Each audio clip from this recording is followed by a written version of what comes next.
right හරි අයිබෝන් කියලා පිළිගන්න පුතේ හැමෝම මාව ඇහෙනවද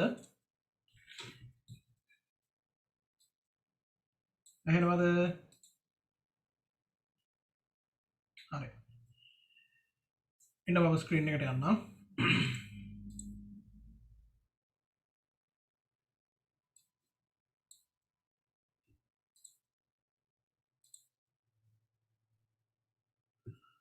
ඔයාලගේ මේ WhatsApp වැඩ කරනවද ළමයි මොකද මම දැන් ලින්ක් එක දාලා මේ ඔයාලා අර පස්සේ එව්වනේ මේ ලින්ක් එක කෝ කියලා ඒ වෙනකොට මම ලින්ක් එක දාලා ඉවරයි ඒ ලින්ක් එක ගියේ නෑ ඔයාලගේ මෙසේජ් මට ආව හැබැයි මක්කරි කලින් වගේ මක්කරි අවුලක් වෙලාද දන්නේ නැහැ හරි පොඩක් කොහොම ඉන්න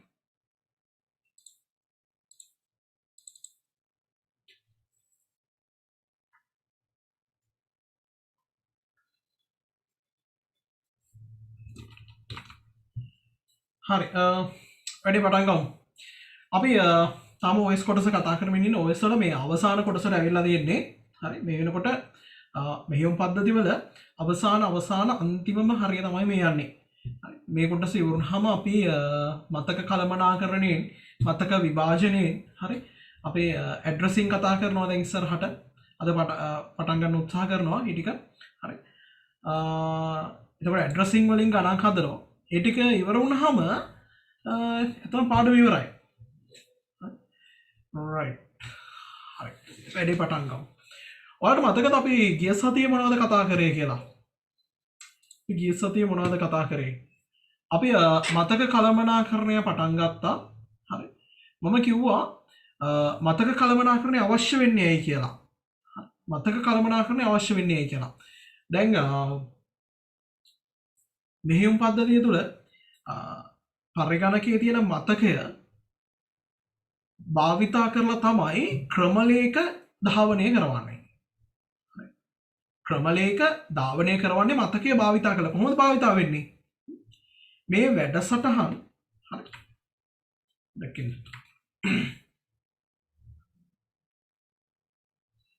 මේ ක්‍රාවලිය දැන් අපි සරලව මෙහෙම ඇඳුවොත් මේක CPU එක කියලා ගත්තොත් මේක CPU එක කියලා ගත්තොත් hard disk එක ඇතුලේ තමයි programs නැත්නම් ක්‍රමලේඛ තියෙන්නේ programs එමතද ක්‍රමලේඛ තියෙන්නේ හරි hard disk එකත් එක්ක CPU එකට වැඩ කරන්න අමාරු හේතුව hard disk එක කියන්නේ ටිකක් මන්දගාමී උපකරණයක් හරි මෙයා මන්දගාමී මෙයාට බෑ CPU එක ඉල්ලන වේගෙන් දත්ත දෙන්න එතකොට මොකද්ද වෙන්නේ programs මේ අතරමැද්දේ කොහේ හරි තැනක ගබඩා වෙන්න ඕනේ. ඒ කියන්නේ CPU එකට ඉල්ලපු ගමන් ඒවා දෙන්න හරි පෙළගස්සලා තියාගන්න තවත් වේගෙන් වැඩ කරන්න පුළුවන් අතිරේක වෙන තැනක මේ වැඩසටහන් ගබඩා කරගන්න ඕනේ. අන්න අපි පාවිච්චි කරන මොකද්ද? primary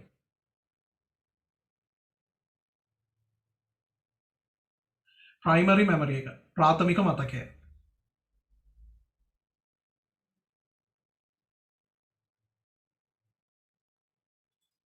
ප්‍රාථමික මතකය.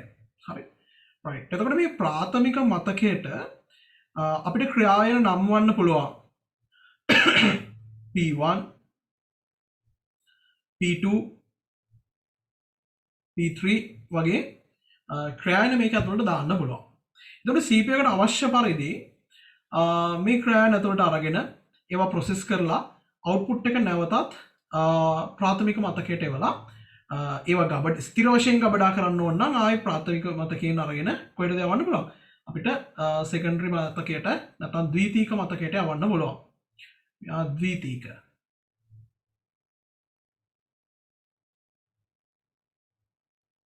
මොන විදියට ද්විතීක මතකයට යවන්න පුළුවන්. හරි. right. මොකද්ද මේකේ කළමනාකරණය කරන්න තියෙන්නේ? හරි. ඉතින් programs primary memory එකට යවුවා primary memory එකේ තියාගෙන ඉඳලා CPU එකට යවන්න පුළුවන්. දැන් මේ slow කියන එකනේ ප්‍රශ්නේ. ඉතින් RAM එක fast වැඩ කරනවා නම් මේක තියාගෙන යවන්න පුළුවන් නේ. නෑ ඔය කියනවා වගේ යවන්න බෑ. ඔයාලට මතක ඇති අපි වොනියුමාන ආකෘතියේදී ඉගෙන ගත්තා මොකද්ද? මතකය සම්බන්ධ දෙයක් ඉගෙන ගත්තා වොනියුමාන් ආකෘතියේදී. මොකද්ද? මතක් කරන්න බලන්න.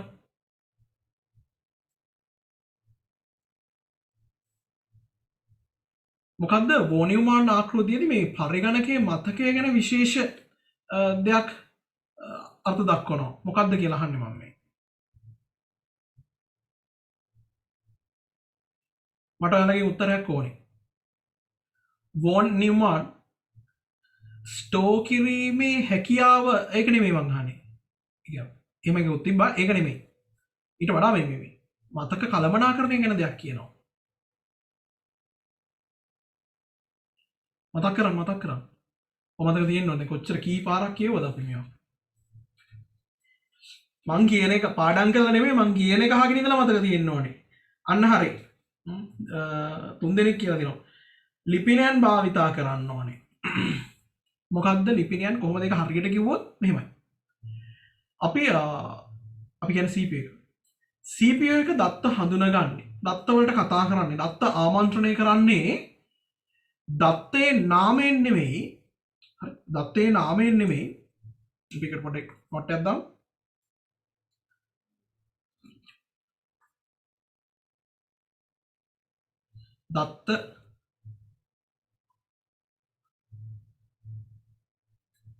දත්ත හඳුනා ගැනීම සිදු වෙන්නේ දත්තේ නාමයෙන් නොව.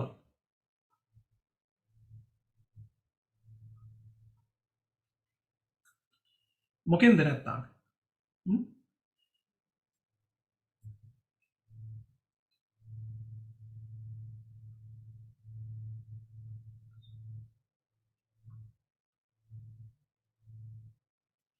දත්තේ ගබඩා වී ඇති ස්ථානය අනුව දත්ත හඳුනා ගැනීම සිද්ධ වෙන්නේ දත්තේ නාමයෙන් නෙමෙයි. කියන්නේ දත්තේ ඇතුලේ තියෙන මොකද්ද කියන දේ ගැන හින්දා නෙමෙයි. දත්තේ ගබඩා කරලා තියෙන ස්ථානය අනුව තමයි මේක වෙන්නේ. එතකොට මේ දත්ත ගබඩා කරලා තියෙන තැන් වලට ඇඩ්‍රස් දෙන්න ඕනේ, ලිපින දෙන්න ඕනේ. ඒ ලිපිනේ කියලා අපිට දත්තේ ගෙන්න ගන්න පුළුවන්. ඒ ලිපිනේ හරහා දත්තේ අපිට මකලා දාන්න පුළුවන්. ඒ ලිපිනේ හරහා අපිට දත්තේ වෙනස් කරන්න පුළුවන්. right. හරි. ඔක මෙතනට ගැලපෙන්නේ කොහොමද ඔය කතාව? මෙතනට ගැලපෙන්නේ. හරි. දැන් දත්ත ගබඩා කරන්න ස්ථාන අනුව නම් එක දත්තයක් කොටස් තැන් තැන් වල ගබඩා කරන්න බෑ. එක දත්තයක් කොටස් තැන් තැන් වල ගබඩා කරන්න බෑ. ඒක හાર્ඩ් ඩිස්ක් එකේදී සිද්ධ වෙනවා. හරි. හાર્ඩ් ඩිස්ක් එකේදී අර සෙක්ටර්ස් වලට බෙදලා තියෙන හින්දා සිද්ධ වෙනවා. හැබැයි RAM එක අපි සෙක්ටර්ස්, ක්ලස්ටර්ස්, ට්‍රැක්ස් වලට බෙදලා නැහැ. හරි. RAM එක සෙක්ටර්ස්, ට්‍රැක්ස්, ක්ලස්ටර්ස් වලට බෙදලා නැහැ RAM එක. ඒකින්ද එහෙම කරන්න බෑ. එතකොට යම්කිසි දත්තයක් ඒ දත්තයට අවශ්‍ය සම්පූර්ණ ඉඩකඩ වෙන් කරගෙන එතන ගබඩා කරන්න ඕනේ. දැන් P1 එකට P1 කියන ක්‍රියායනය 20 KB කිලෝබයිට් 20ක් නම් එයාට අවශ්‍ය 20 KB ඉඩ වෙන් කරගෙන එයාව ගබඩා කරන්න ඕනේ. ඉඩ වෙන් කිරීමක් සිද්ධ කර ගන්න ඕනේ.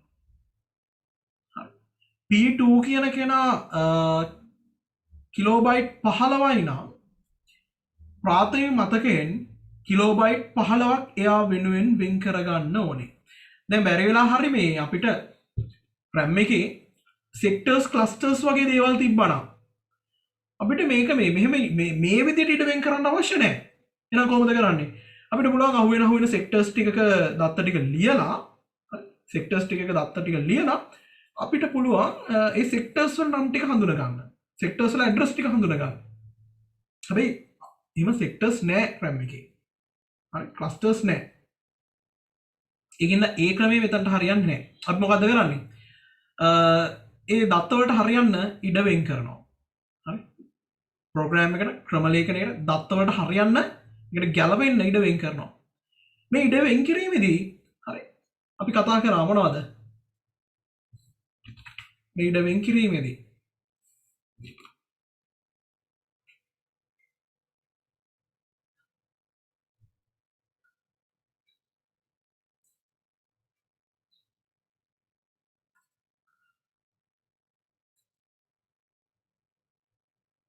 ප්‍රධාන ක්‍රමවේද දෙකක් පාවිච්චි කරනවා. මතක් කරගන්න.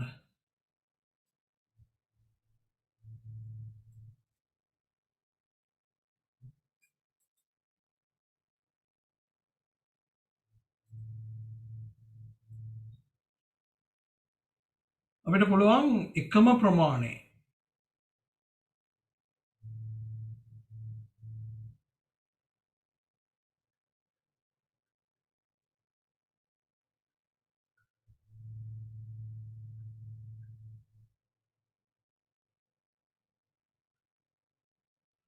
එකම ප්‍රමාණයේ කොටස් වලට මොකද්ද බෙදන්නේ අපි ප්‍රාථමික මතකය.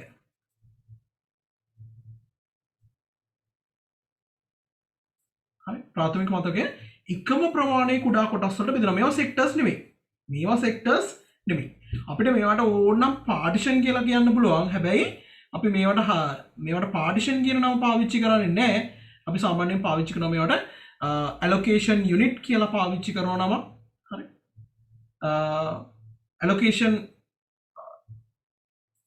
allocation unit කියලා පාවිච්චි කරනවා. හරි. ඊට අමතරව මතක ඛණ්ඩ කියලා සිංහලෙන් පාවිච්චි කරනවා. ඔන්න ඔය වචන අපිට මේකට පාවිච්චි කරන්න පුළුවන්. පාටිෂන් කියලා කිව්වත් වරදක් නැහැ. ඉතින් පාටිෂන් කියන්නේ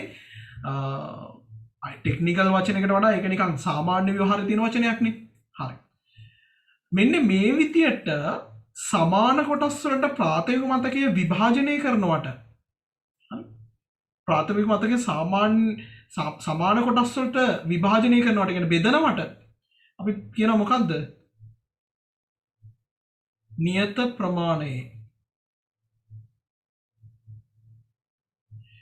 ප්‍රමාණයේ මතක විභාජනය කියලා.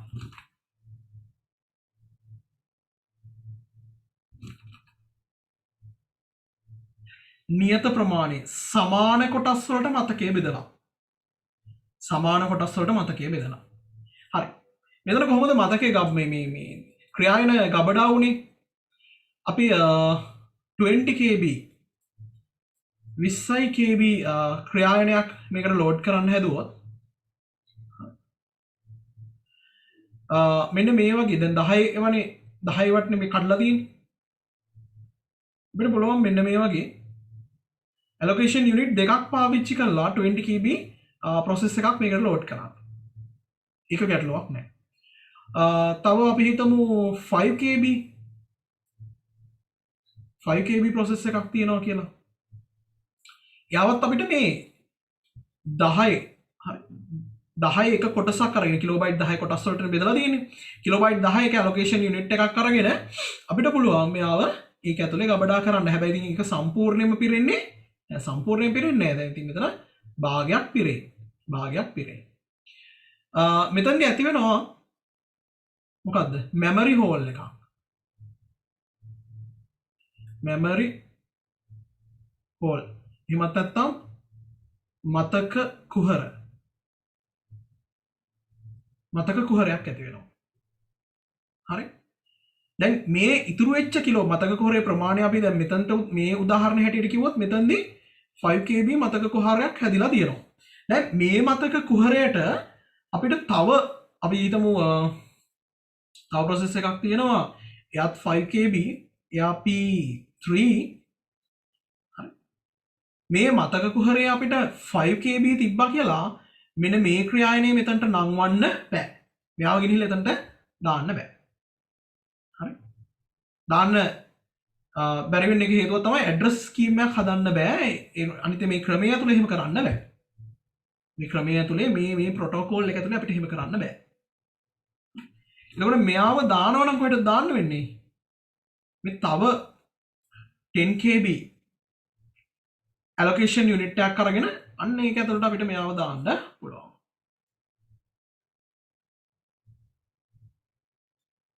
right? ඔන්න ඒ විදිහට දාන්න පුළුවන්.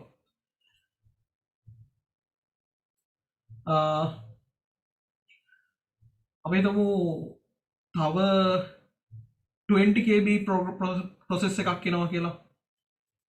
20 KB. P4 එතකොට අපි දන්නවා මෙන්න මේ 10 allocation unit දෙක ඇතුළට අපිට මෙයාව දාන්න පුළුවන්. හරි මෙයාව මම මෙතනට නංවනවා. හරි ගැටලුවක් නැහැ. දැන් 10 KB memory hole එකක් හැදිලා තියෙනවානේ. මෙතන එකක් තියෙනවා මම මෙන්න මේ නිල් පාටින් පාට කරන තැන අනිත් පැත්තට පාත කරන්න අඳුර ගන්න ලේසියෙන් ඔන්න ඔතන 5 KB තියෙනවා. මෙන්න මෙතනත් 5kb තියෙනවා. right හරි දැන් තව 10kb ක්‍රයාණයක් ආවොත් 10kb කිලෝබයිට් 10ක තව ක්‍රයාණයක් යා අපි හිතමු p5 කියලා මෙතනට නංවන්න බෑ. දැන් ඇත්තටම ප්‍රයිමරි මෙමරි එක ඇතුලේ කිලෝබයිට් 10ක මතක අවකාශයක් තියෙනවා. හරි අවකාශයක් තියෙනවා. ඉඩක් තියෙනවා. හැබැයි කිලෝබයිට් 10ක ෆයිල් එකක් මෙතනට ලියන්න නැත්නම් ප්‍රොසෙස් එකක් මෙතනට ලියන්න බෑ. හේතුව ඇයි? contiguous location එකක නැහැ. කියන්නේ ආසන්නයේ නැහැ. මේ කිලෝබයිට් 10 එක ලං වෙලා ළඟට වෙලා නැහැ. contiguous වෙලා නැහැ. තැන් දෙකක තියෙන්නේ. fragment වෙලා තියෙන්නේ. හරි? කොටස් දෙකකට කැඩිලා විසිරීලා තියෙන්නේ. මේකට කියනවා fragment කියලා. හරි. මෙන්න මේ විදිහට. දැන් මේක තව විදිහකට අපිට මේ අර්ථ දක්වන්න පුළුවන් කොහොමද? ක්‍රියායනයට අවශ්‍ය ප්‍රමාණයට වඩා මතකය ඇතුලේ ඉඩ වෙන් කරගෙන කියලා අපිට කියන්න පුළුවන්. හරි. ක්‍රියායනයට අවශ්‍ය ප්‍රමාණයට වඩා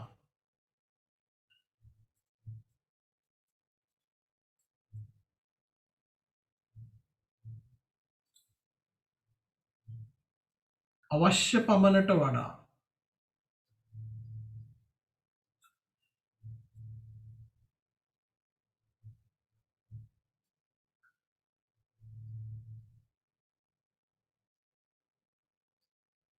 ක්‍රියායනයට අවශ්‍ය පමණට වඩා මතකය තුල ඉඩ වෙන් වෙලා තියෙනවා. ඉඩ වෙන් කරගෙන තියෙනවා ඇත්තටම. හරි? right. මෙන්න මේ දෝෂය අපි නමකින් හැඳින්වුවා. මොකද්ද නම? දැන් ටියුට් එකම අරගෙන ඉදින් ටියුට් එක තියෙනවා. මොකද්ද මේ දෝෂයට අපි කිව්වා නමක්. මේ දෝෂය නම් කළා අපි. මොකද්ද නම?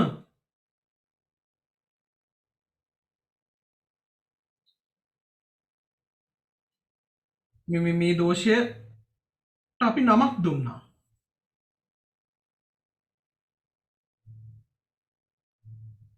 නමක් දුන්නේ නැද්ද? එහෙම දෝෂයක් නැද්ද? අපි මේකට කියනවා අභ්‍යන්තර ඛණ්ඩනීකරණය කියලා. මොකද්ද නම? මතක තියාගන්න.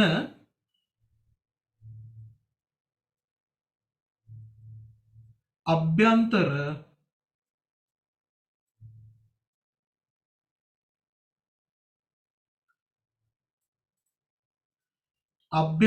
ඛණ්ඩනීකරණය. එහෙමත් නැත්නම් ඉංග්‍රීසියෙන් කියන්න පුළුවන් අපිට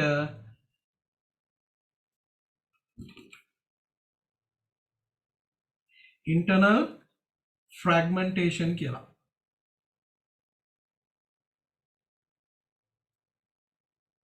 internal fragmentation කියලා කියන්න පුළුවන්.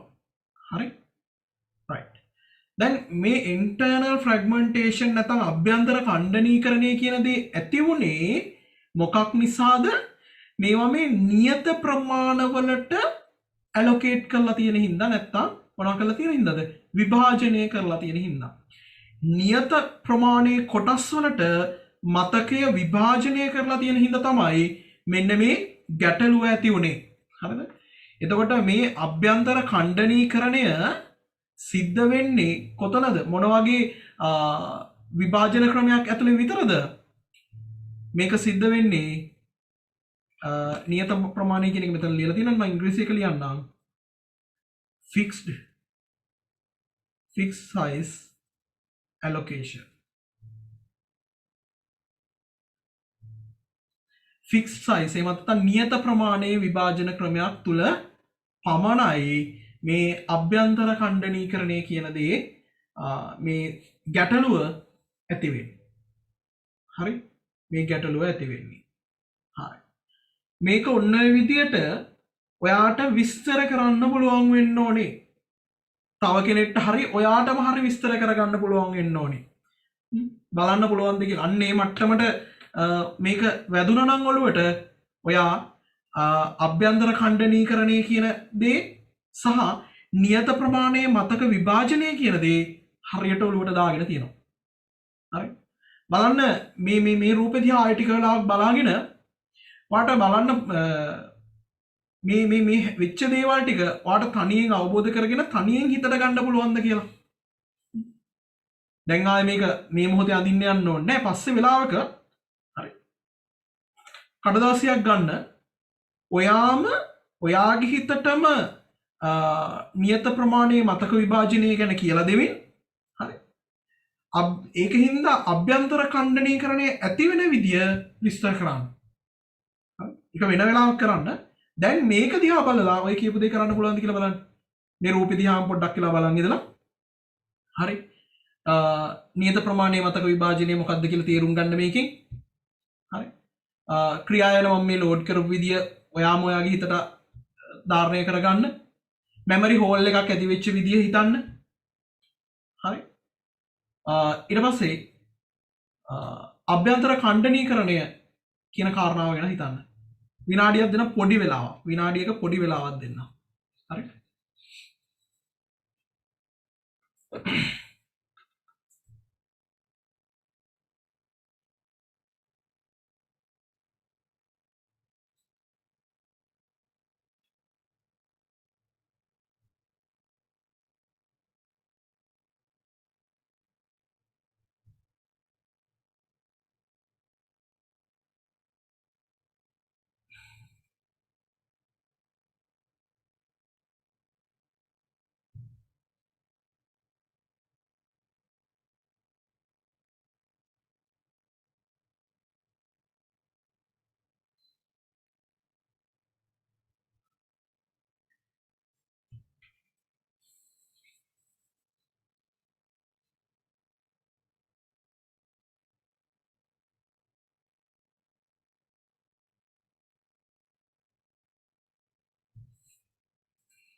හරි මට මේ WhatsApp එකේ මැසේජ් එකක් ඇවිල්ලා තිනවා මම දැන් දැක්කේ රවුටර් එකට සිග්නල් මදි මම හිතන්නේ පන්තියක කියන්නේ ඒක අහලා වෙන්නේ නැති මේ කතා කරන්නේ රවුටරේ සිග්නල් මදි නම් ඔයාලට තියෙනවා මේ එක්ස්ටර්නල් ඇන්ටනා හයි කරගන්න පුළුවන්. දැන් මෙයා කියලා තියෙනවා ඇන්ටනා කෝල් කරලා කිව්වම ඇන්ටනා ඉවරයි කිව්වලු. මේ දවස්වල මම දන්නේ මොකද්ද වගේ ISP කියලා. ඒ කියන්නේ ඉන්ටර්නෙට් සර්විස් ප්‍රොවයිඩර් කවුද කියලා දන්නේ නැහැ. ඩයලොග් ආකේඩ් එකකට ගිහිල්ලා පොඩක් ඉල්ලීමක් කරලා බලන්න. හරි මට ඔන්ලයින් ක්ලාස් මේ විදිහට තියෙනවා. එතකොට මොකද අර නිකන් ෆෝන් එකෙන් ඒ දේ කිව්වට වඩා බරක් ඒ ප්‍රශ්නෙට යෙදෙනවනේ. හරි ඒකෙන් පොඩක් ගිහිල්ලා කියලා බලන්න.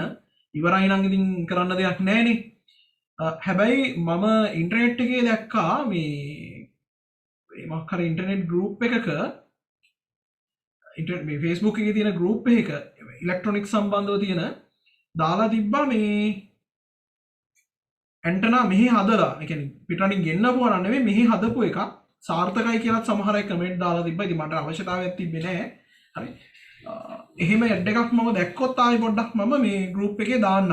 හැබැයි එහෙම මේ ඒ ගෲප් එකේ එක දානවා කියන්නේ පුතේ ඒක මම මේ රෙකමන්ඩ් කරනවා කියන එක නෙමෙයි. හරි. මොකද මම මේක අරන් නැහැ. හරි. ඔයා කතා කරලා විස්තර ටික අරගෙන මට කියන්න ඉතින් මම උදව්වක් කරන්නම්. හැබැයි මම අරගෙන නැති හින්දා මට ඒක 100%ක් සාර්ථකද නැද්ද කියලා කියන්න බෑ. ඩයලොග් එකකින් දෙන එක ඉතින් සාර්ථකයි. මොබිටෙල් එකෙන් දෙන එක සාර්ථකයි. ඒක ඉතින් ඒගොල්ලෝ දෙනවනේ. රයිට්. ඒ ඔක්කොටම කලින් මම පොඩ්ඩක් ඔයාගේ ආකේඩ් එකට ඩයලොග් නම් ඩයලොග් එකට මොබිටෙල් නම් මොබිටෙල් කියා එකට පොඩ්ඩක් ගිහිල්ලා කියලා බලන්න මට මේ වගේ ප්‍රශ්නයක් තියෙනවා. ඔයගොල්ලෝ ගාව ඇන්ටනා ඉවර නම් වෙන ලොකේෂන් එකක තියෙනවා නම් මට පොඩ්ඩක් කියන්න මම මෙතනට ගිහිල්ලා හරි ගන්නම් කියලා. හරි. රයිට්. ගිහලා කෑ ගහන්න යන්න එපා. අඩෝ ඇන්ටනා ඉවරයි ඉන්න මට දීපන් ඇන්ටනාවක් සිග්නලුත් නැහැ කියලා. මොකද ඉතින් ඒගොල්ලන්ට කම එතන ආකේඩ් එකේ ඉන්න අය රුපියල් 35000 45000 50000ක පඩියක් අරගෙන එතන ඉන්නේ. ඒගොල්ලන්ට ඉතින් කරන්න දෙයක් නැහැ. ඇතුලේ ආයතනයේ ප්‍රධාන ගැටලුව වලට. ඒගොල්ලෝගේ සේවය කරනවා නිකන් ගිහිල්ලා. ගහගන්න යන්න එපා. ඉල්ලීමක් කරලා බලන්න. සමහරලාට chance ගෙයි. නැත්තම් ඒ හම්බුනේ නැත්තම් මට පොඩ්ඩක් කියන්න මම ඔය කොහෙන් හරි ඇන්ටනාවක් තියෙන තැනක් හරි කියන්නම් මේ ඒ ලංකාවේ හදන තැනක් හරි කියන්නම්. මේ දවස්වල ඉතින් නැත්තම් බෑනේ ඔක අත්‍යවශ්‍යයිනේ. හරි. දීපු වෙලාව ඉවරයි මේ වැඩේට. right. දැන් මේ ඇතිවෙච්ච ගැටලුව මොකක්ද ගැටලුව? අභ්‍යන්තර ඛණ්ඩනීකරණය කියන දේ ඕවර්කම් කරගන්න. ඕවර්කම් කියන්නේ මොකද්ද? මගහැරගන්න වෙන විදියක් නැහැ. මේ ක්‍රමේ මගහරින්න වෙන කිසිම විදියක් නැහැ. හරි? මේක මගහරින්න කිසිම විදියක් නැහැ. කෙනෙක්ට කියන්න පුළුවන් මොකද්ද? මෙන්න මේ 10KB වලින් 5ක් ගිහිලා තියෙන ටික එහාට තල්ලු කරන්න පුළුවන් කියලා. ඒත් මේ ක්‍රමය ඇතුළත තියෙන තල්ලු කිරීමක් එහාට මෙහාට කිරීමක් හරි කරන්න බෑ. ලියලා තියෙන මෙමරි බ්ලොක්ස් ටික එහාට මෙහාට කරන්න බෑ. මොකද එහෙම කරපු ගමන් ඒක නියත ප්‍රමාණයේ මතක විභාජනයක් වෙන්නේ නැහැ. හරි? right. දැන් මේක මම කෙටියෙන් කියන්නේ අර ගිය සතියේ මම ඔයාලට ලොකුවට පැහැදිලි කරා ලොකු වෙලාවක් අරගෙන.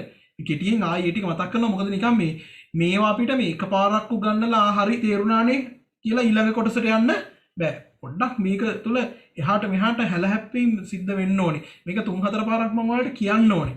හරි? එතකොට තමයි මේ යාන්ත්‍රණ ඔළුවට යන්නේ. මේවා මෙතඩ්ස් මේවා කටපාඩම් කරන්න බෑ. දැන් ඔයාට මේ දේ කොච්චර කිව්වත් කටපාඩම් කරගන්න බෑ පුතේ. මේක කටපාඩම් කරන්න පුළුවන් එකක් නෙමෙයි. දැන් මම වුණත් ඔයාලට මේක කියලා දෙනකොට එක විදියකට මේක ඇඳෙන්නේ. හරි? තව පන්තියකට මේ ඊළඟ තව පැයකින් කියලා දුන්නොත් ඒත් වෙනස් විදියකට ඇඳෙන්නේ. සමහරවිට පාවිච්චි කරන වචන බව පොඩක් ඊට මෙහෙට වෙන්න පුළුවන්. හරි? මේ 10KB කියන එක 20KB වෙන්න පුළුවන් එතනදී. හරි? මොකද මේක කටපාඩම් කරලා කියන දෙයක් නෙමෙයි අවබෝධයෙන් කියන දෙයක්. අන්න ඒ වගේ බලත් මේක අවබෝධ කරගන්න ඕනේ. හරි. දැන් ඔය ඇතිවෙච්ච ගැටලුව මොකක්ද? මොකක්ද ගැටලුව? internal fragmentation කියන දේ. කෙලින්ම ඉරක් කරලා නෑ.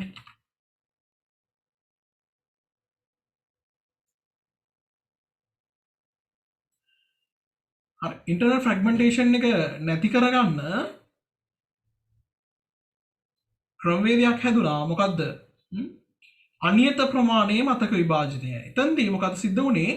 ක්‍රියායනයේ ප්‍රමාණයට අනුව හරි ක්‍රියායනයේ ප්‍රමාණයට අනුව මතකය විභාජනය කරගත්තා.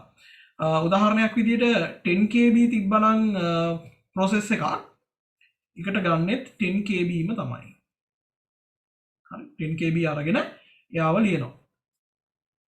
තව process එකක් තිබ්බොත් 15KB එයාට 15KB allocate කරලා දෙනවා.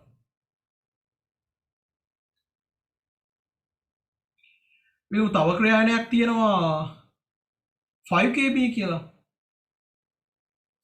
එයාට දෙන්න එයාව allocate කරනවා එයාට 5KB allocate කරලා දෙනවා.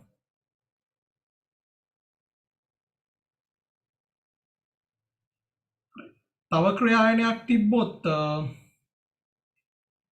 20KB එයාගේ allocation unit එකේ size එක වෙන්නේ 20KB. හරි. ඔන්න ඔය විදිහට. අනියත ප්‍රමාණයේ මතක විභාජනයක්.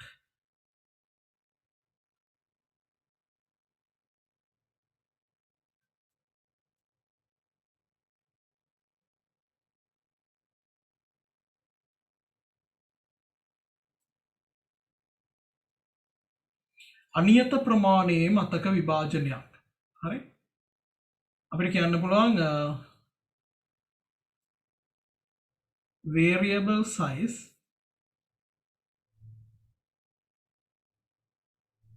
memory allocation කියලා. හරි? variable size memory allocation කියලා අපිට කියන්න පුළුවන්. right. දැන් මෙතනත් ගැටලු එනවා. මෙතනත් ගැටලු එනවා. හරි. අපි හිතමු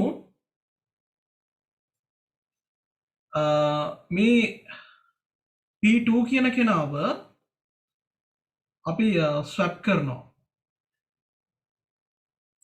මෙයාව දානවා secondary memory එකට.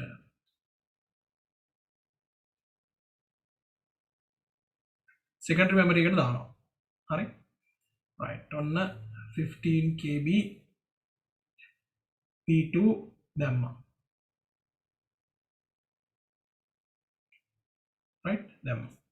දැන් මෙතන ඇති වෙනවා memory hole එකක්. මෙතනත් ඇති වෙනවා memory hole එකක් 15 KB memory hole එකක් ඇති වෙනවා.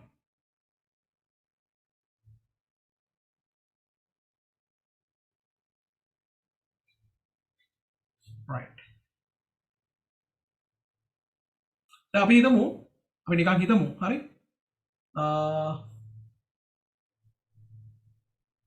මෙතනත් ඔය වගේ 15 KB memory hole එකක් තියෙනවා කියලා හිතමු. අනිත් ටික ඔක්කොම මේ පිරීලා කියලා හිතමු. හරි පිරීලා කියලා හිතමු ක්‍රියාවේ මේ ටික සම්පූර්ණයෙන් පිරීලා. දැන් මෙතනට එනවා අපි තව ක්‍රියාවනයක් මෙතනට දාගන්න ඉන්නවා හදනවා. එක අපි හිතමු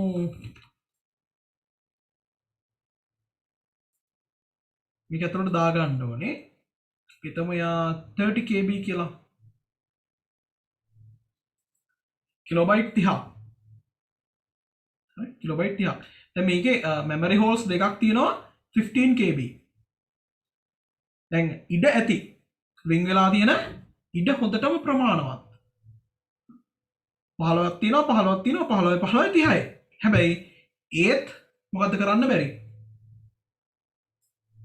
මේ 30 KB කියන process එක මතකයට නංවන්න බෑ. මතකයට නංවන්න බෑ. මේක අපිට මේ විදිහට විස්තර කරන්න පුළුවන්. හරි. මතකය තුල ප්‍රමාණවත් ඉඩක් පැවතියද? මතකය තුල ප්‍රමාණවත් ඉඩක් පැවතියද? හරිනේ 15යි 15යි 30යි ඉඩ තියෙනවා. හරි.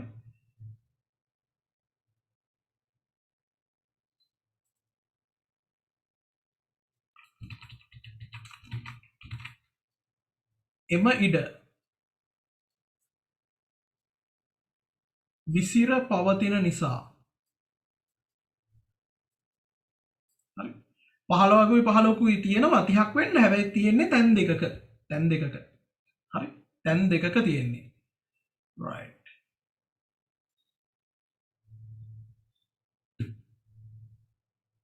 ඒ කියන්නේ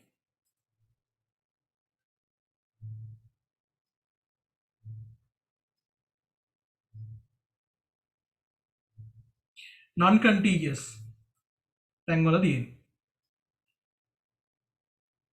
හරි ඉඩ තියෙනවා එක ළඟ තැන්වල නැහැ ඒකින්ද ඒ දේ මතකයට නංවන්න බෑ අපි මෙන්න මේකට කියනවා මොකද්ද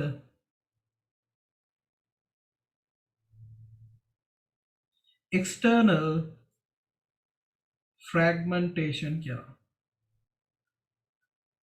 right fragmentation ඒ කියන්නේ බාහිර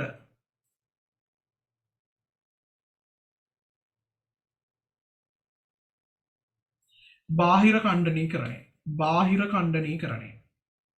හරි හැබැයි මේක අපිට ඕවර්කම් කරගන්න මේක අපිට මගහැර ගන්න පුළුවන් ඒකටත් ක්‍රමවේද තියෙනවා පොඩ්ඩක් බලමු මේ දෙකේ වෙනස්කම් හරි මෙතනදී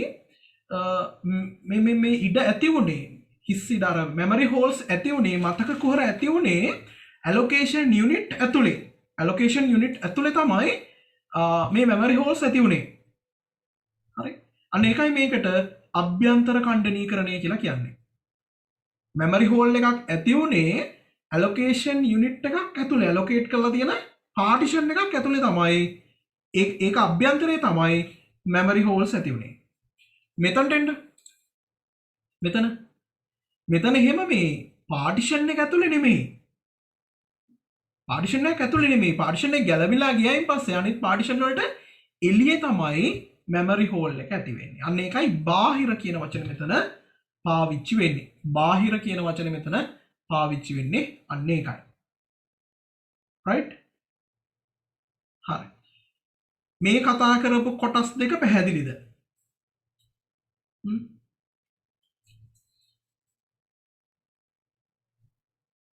බලන්න මේකත් ඔයාට අර විදියටම හිතෙන් ඔයාටම පැහැදිලි කරගන්න පුළුවන්ද මේ රූප සටහනත් එක්ක කියලා මේ රූප සටහනත් එක්ක ඔයාටම මේක හිතෙන් පැහැදිලි කරගන්න පුළුවන්ද කියලා බලන්න. මේවා ෆ්‍රී ස්පේස්. මෙතනත් ෆ්‍රී. හිස්සිද. තවන විනාඩියක් දෙන්නම් මේක පැහැදිලි කරගන්න. දැන් මේක මේ වෙලාව පැහැදිලි කරගත්තා වගේම හෙට දවසේ හිස් කඩදාසියක් අරගෙන ඔයාට පුළුවන් වෙන්න ඕනේ තව කෙනෙක්ට මේක කියලා දෙන්න. ඒ මට්ටමට තේරිලා තියෙන්න ඕනේ. හරි? රයිට්. විනාඩියක් දෙන්නම් බලන්න.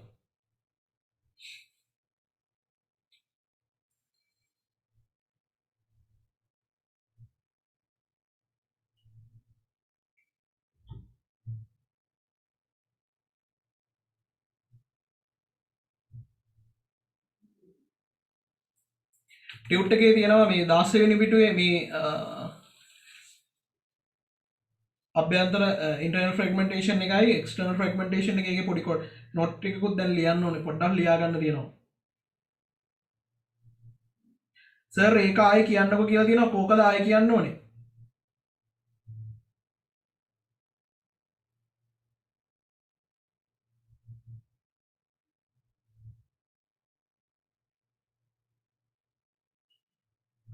එක්ස්ටර්නල් ෆ්‍රැග්මන්ටේෂන් ද? හරි. ආයෙත් කියලා දෙනවා බලාගනින් ඈ. ආයෙත් කියලා දෙනවා.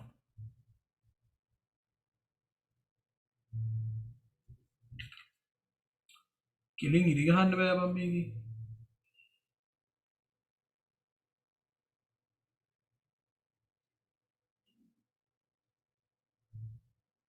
right.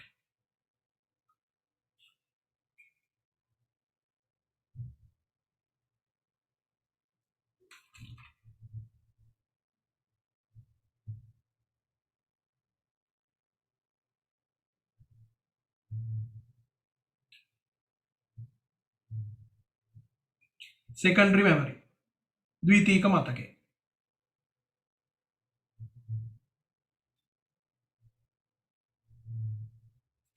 ප්‍රාථමික මතකය.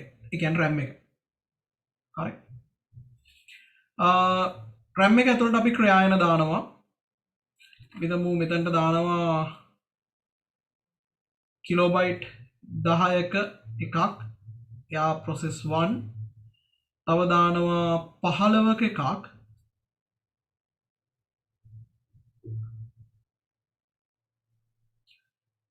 යා process 2. තව 20ක එකක් දානවා එයා process 3. තව අපි හිතමු 5KB එකක් දානවා එයා P4.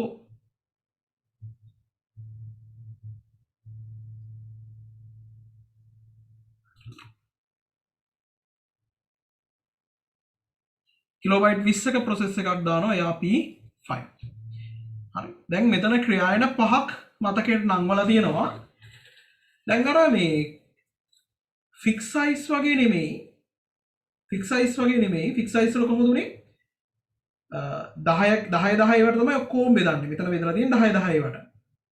පහක එකක් ආවොත් දාන්නේ ඒ 10 ඇතුළටමයි. එතකොට හිස් ඉඩක් ඉතුරු වෙනවා පහක. මෙතන එහෙම නැහැ. මෙතන බෙදන්නේ process එකක් එනවා නම් ඒ process එක කිලෝබයිට් 15ක් නම් allocation unit එකේ size එකත් 15ක්. හරිද? අපි හිතමු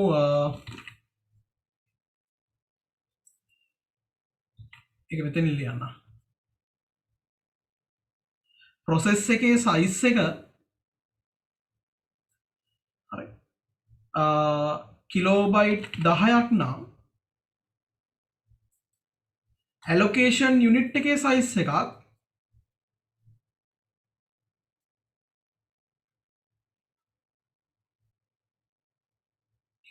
කිලෝබයිට් 10යි. හරි කිලෝබයිට් 10යි. right. ඒ විදිහට ගත්තාම අපිට කියන්න පුළුවන් process එකේ size එක x නම් process එකේ size එක x නම් allocation unit එකේ size එකත් x. හරි allocation unit එකේ size එකත් x. හරි ලෝඩ් කරන ප්‍රොසෙස් එක කිලෝබයිට් 50ක් නම් එයාට හැදෙන ඇලොකේෂන් යුනිට් එකේ සයිස් එකත් කිලෝබයිට් 50. RAM එකට ලෝඩ් කරන ප්‍රොසෙස් එකේ සයිස් එක කිලෝබයිට් 50ක් නම් එයා වෙනුවෙන් හැදෙන එයා වෙනුවෙන් RAM එකේ වින් වෙන ඉඩත් කිලෝබයිට් 50යි. හරිනේ. ඒක පැහැදිලිනේ. ප්‍රොසෙස් එකේ සයිස් එකටම ගැලපෙන ඉඩක් තමයි මතකය ඇතුලෙන් වෙන් වෙන්නේ. හරි. දැන් ඔන්න ඒ විදිහට මම P1 P2 P3 P4 P5 කියලා ප්‍රොසෙස් පහක් ලෝඩ් කරලා තියෙනවා. ඒවා වෙනුවෙන් වෙන් වෙලා තියෙන ඉඩ එකිනෙකට වෙනස්. 10 එකක් තියෙනවා එයාට වෙන් වෙලා තියෙනවා 10ක්. 15 එකක් තියෙනවා වෙන් වෙලා තියෙනවා 15ක්. 20 එකක් තියෙනවා වෙන් වෙලා තියෙනවා 20ක්. ඔන්න ඔය විදිහට. හරි. right. මම දැන් මේ කවද P3 ව swap out කරනවා. එයා ඇවිල්ලා 20 KB P3 හරි ද swap out කරා secondary memory එකට. දැන් මෙතන හැදෙනවා memory hole එකක් 20 KB space එකක් හැදෙනවා. අවකාශයක් හැදෙනවා. හරි right. අපි හිතමු මෙන්න මේ මම පාට කරන ඉඩ ඔක්කොම memory එක full කියලා හිතමු. memory එක full මේවායේ ක්‍රියායන තියනවා කියලා හිතන්න. මේ දම් පාටින් ඉරිය ඇඳපු එකේ ක්‍රියායන load full load කියන්නේ. right. මම P5 වත් swap out කරනවා එළියට. හරි. මෙයාවත් දානවා මෙතනට. එයා 20 KB. එයා ඇවිල්ලා P5 ඔන්න දැන් හැදුනා මොකක්ද 20 KB තව ෆ්‍රී ස්පේස් එක. දැන් අපි හිතමු secondary memory එකේ තියෙන 40 KB කිලෝබයිට් 40ක අපි හිතමු P6 කියලා.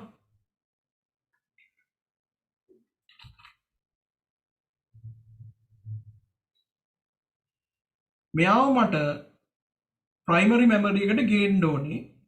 දැන් ප්‍රමාණවත් ඉඩක් තියෙනවා 40 KB නේ. primary memory එක ඇතුළෙත් මොනවද 20 KB 20 KB දෙකක් තියෙනවා. ඒ කියන්නේ 40 KB තියෙනවා. පිටුවක් නැහැ. හැබැයි තියෙන ඉඩ තියෙන්නේ නිකන් නෙමේ ඛණ්ඩනීකරණය වෙලා තැන් දෙකක තියෙන්නේ ළඟ ස්ථානවල නෙමේ ආසන්න ස්ථානයේ නෙමේ contiguous location වල නෙමේ තියෙන්නේ. දැන් මේක දානවනම් කෙනෙක්ට තර්ක කරන්න පුළුවන් හරි මෙයාගේ 20ක් මෙතන ලියනවා ඉතුරු 20 මෙතන ලියනවා. එහෙම කරන්න බෑ ප්‍රාථමික මතකයට. ප්‍රාථමික මතකය තුල එහෙම කරන්න බෑ. හරි. right. එතකොට මොකද්ද වෙන්න ඕනේ? කොහොම හරි මේ ඉඩ එක පැත්තකට තල්ලු කර ගන්න ඕනේ. එක පැත්තකට තල්ලු කර ගන්න ඕනේ. හරි. මේ ඉඩ එක පැත්තකට තල්ලු කර ගන්න ඕනේ. මොකක්ද අපිට කරන්න පුළුවන්? අපිට කරන්න පුළුවන්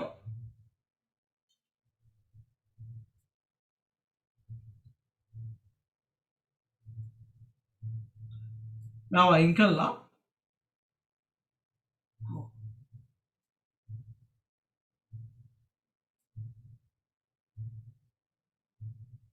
මේ 20 KB ස්පේස් එකත් මේ පැත්තට දාලා ඔන්න ඔය විදිහට දා ගන්න පුළුවන්. නැත්තම් මෙහෙම කරන්නත් පුළුවන්.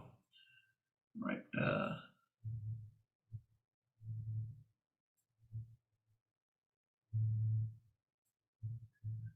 මෙයාව මෙහෙට ගන්නවා.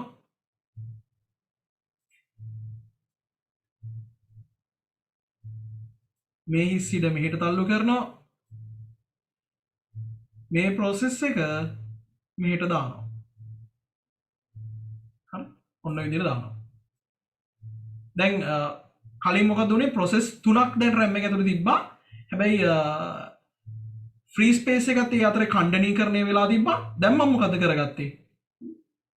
අර ඛණ්ඩනීකරණය වෙලා තැන් දෙකක තිබ්බ free space එක පැත්තකට දාගත්තා. ඇත්තටම දැන් මෙතන මෙන්න මේ වගේ barrier එකක් නැහැ. මෙතන මෙන්න මේ වගේ එකක් නැහැ. කෙලින්ම මෙතන දැන් තියෙනවා මොනවද? තනි හිස් ඉඩක් තියෙනවා 40 KB වල. දැන් අපිට පුළුවන් මෙයාව මෙතනට දාගන්න. දැන් 40 කලිනුත් 40 KB ඉඩක් තිබ්බා. හැබැයි තිබ්බේ තැන් දෙකක ඛණ්ඩනීකරණය වෙලා.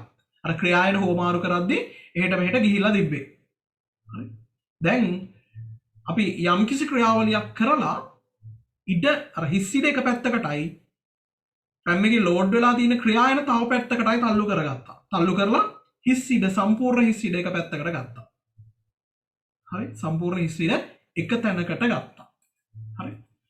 මෙන්න මේ ක්‍රියාවලියට කියනවා අපි මොකද්ද? සුසංහිතකරණය කියලා. මේ ක්‍රියාවලිය කිව්වේ මොකද්ද? ප්‍රොසෙස් ටික එක පැත්තකට දානවා. ඩේටා ටික එක පැත්තකට දානවා. හිස් ඉඩ තව පැත්තකට දානවා. දාලා ඔක්කොම මෙමරි හෝල් ටික එක තැනකට දාලා තනි ලොකු හිස් ඉඩක් හදා ගන්නවා. හරි. තනි ලොකු හිස් ඉඩක් හදා ගන්නවා. හිස් අවකාශයක් හදා ගන්නවා. දැන් අපි මෙහෙම හිතමු. මේ 15 KB කියන කෙනත් යනවා නෑ. මෙයාව මෙන්න මෙයාව. මේ 10 KB කියන කෙනා ක්‍රියාත්මක වෙලා ඉවරම වුණා. හරි. දැන් අපි හිතමු 50 KB process එකක් එනවා කියලා. 50 KB process එකක්. දැන් මෙතනක් තියෙනවා. දැන් බලන්න මෙතන 10ක free space එකක් තියෙනවා මේ. මෙයා free. එතන තිබ්බ process එක terminate වුණානේ. දැන් 10ක free space එකක් තියෙනවා. හැබැයි දැන් 50 KB process එකක් මතකයෙන් නංවන්න ආයෙත් බෑ. මොකද කරන්න ඕනේ? අපිට සිද්ධ වෙනවා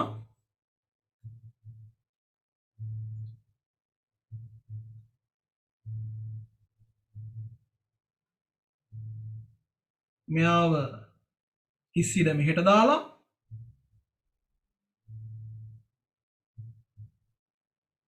ප්‍රෝග්‍රෑම්ස් ටික මේ පැත්තට දාලා ඔන්න විදිහට සුසංහිතකරණය කරන්න. හරි. දැන් මෙතන හැදෙනවා සම්පූර්ණ හිස් ඉඩ 50ක්. දැන් මේ අතින් ග්‍රැෆික් නිකන් එහාට මෙහාට කර හැදුවේ කරේ මොකද්ද? හිස් ඉඩ එක පැත්තකට දාගත්තා. ප්‍රෝග්‍රෑම්ස් ටික තව පැත්තකට තල්ලු කරා. ඕක තමයි මම කරේ. හරි. ඕක තමයි මම කරේ. දැන් පුළුවන් මෙන්න මේ 50 KB process එක මෙතනට load කරන්න. හරි. මේ ක්‍රියාවලියට අපි කියනවා මොකද්ද? සුසංහිතකරණය.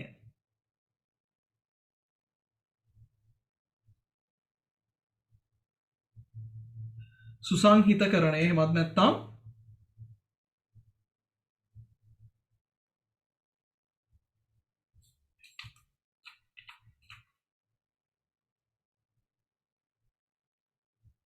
compaction කියලා. compact කරනවා. හරි. එහාට මෙහාට තල්ලු කරලා හිස් ඉඩ එක පැත්තකට දානවා. process ටික එක පැත්තකට දාලා memory holes ටික ඔක්කොම එක පැත්තකට දාලා තනි ලොකු හිස් අවකාශයක් හදා ගන්නවා. හරි. හිස් අවකාශයක් හදා ගන්නවා. හරි. පොතේ ටියුට් එකේ පොඩි නෝට් එකක් තියෙනවා ලියා ගන්න. 16 වෙනි පිටුවේ 16 වෙනි පිටුවේ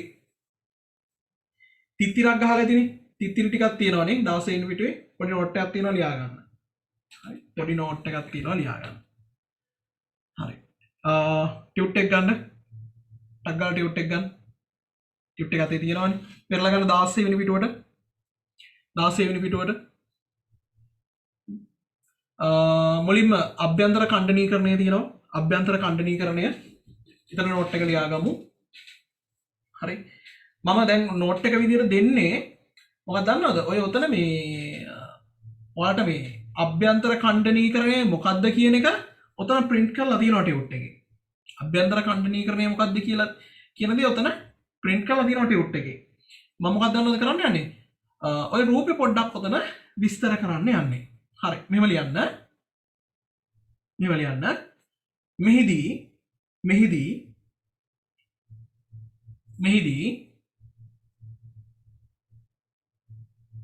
මෙහිදී චූටියට ලියන්න මෙහිදී ප්‍රාථමික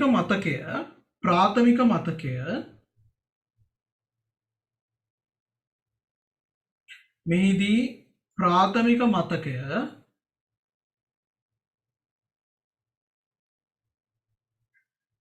මෙහිදී ප්‍රාථමික මතකය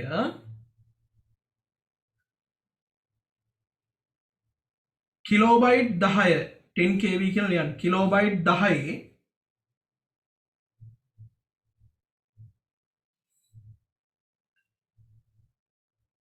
කිලෝබයිට් 10 කොටස් වලට වෙන් කර ඇත. කොටස් වලට විභාජනය කර ඇත. කොටස් වලට විභාජනය කර ඇත. කොටස් වලට විභාජනය කර ඇත.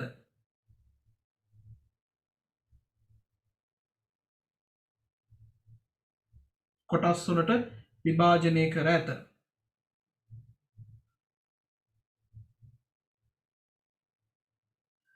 ඊට පස්සේ program A ඔය රූපේ තියෙන දේ විස්තර කරන්න.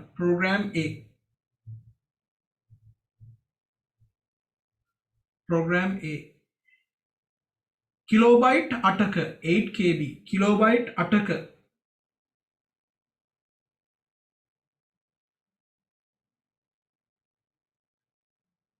program A කිලෝබයිට් 8ක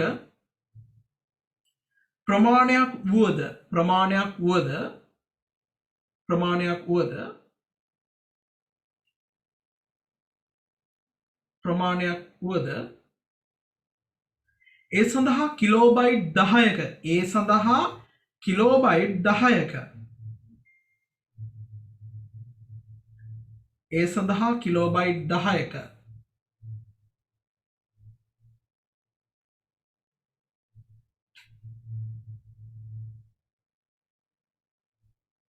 ඒ සඳහා කිලෝබයිට් 10ක ඉඩක්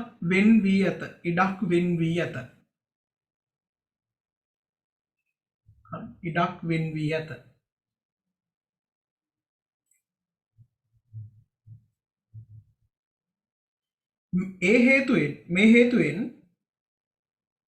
මේ හේතුවෙන් චූටියට ලියන්න කිව්ව එකයි. ඊට මදිනවද දන්නේ නැහැ. මේ හේතුවෙන්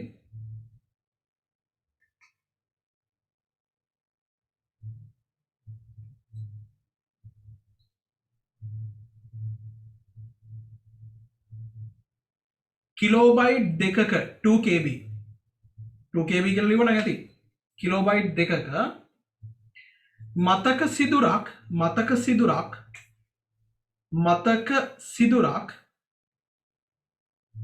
2kb මතක සිදුරක්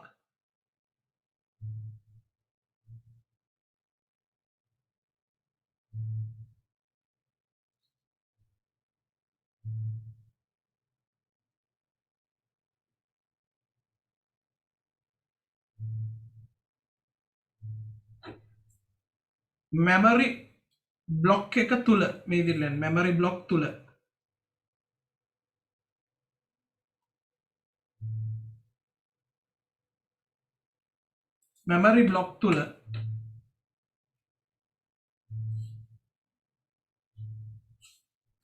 වරහන් ඇතුලේ අභ්‍යන්තරයේ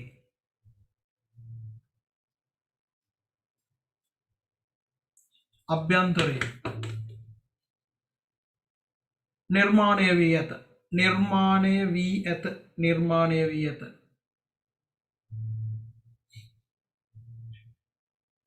වී ඇත. හරි මොකද මම කිව්වේ සම්පූර්ණ මතකයේ කිලෝබයිට් 10 කොටස් වලට බෙදලා තියෙනවලු. ඒ කොටස් වලින් program A ට එක කොටසක් ගිහිල්ලා තියෙනවලු. ඒකේ program A 8kb තමයි පාවිච්චි කරන්නේ. එතකොට 10න් 8ක් පාවිච්චි කරාම කිලෝබයිට් 2ක මතක සිදුරක් ඇති වෙලා තියෙනවලු. allocation unit එක නැත්තම් memory block එක අභ්‍යන්තරයේ. හරි right. ඊළඟට බාහිර ඛණ්ඩනීකරණය.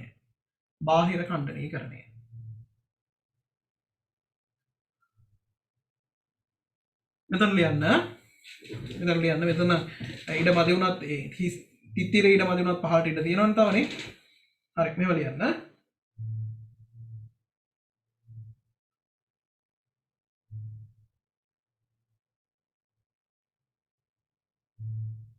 දකින්න ඒ print කරලා තියෙන රූපේ පොඩ්ඩක් පොඩි mistake එකක් තියෙනවා ඒක දකින්න.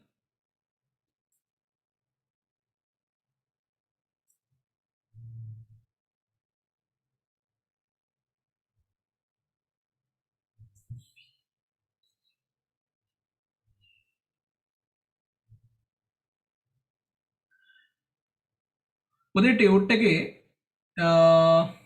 කොහොමද ඒක පෙන්වන්නේ? පොඩ්ඩකින්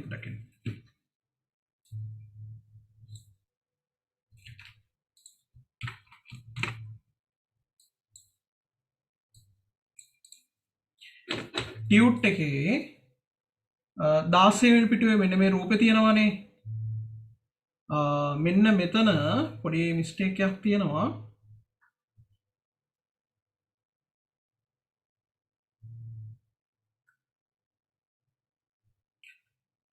මෙන්න මේ B කියන එක. මෙන්න මෙතන තියෙන මම මේ රවුන්ඩ් කරලා තියෙන B කියන එක B මාරු කරගන්න E වලට. නැත්නම් මම කියන්න යන එක බලන වෙලාවක ටියුට් එක බලනකොට වැරදියට ඔලුවට දා ගන්න පුළුවන්. හරි.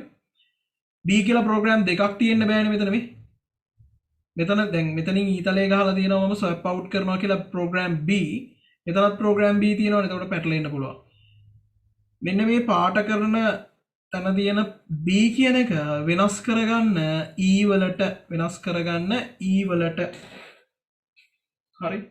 වෙනස් කරගන්න E වලට. හරි. එතකොට කියන එක වැරදි අර්ථයක් එන්න පුළුවන් පස්සේ කියන වෙලාව. කියවන වෙලාවකට ටියුට් එක. හරි. ලියන්න.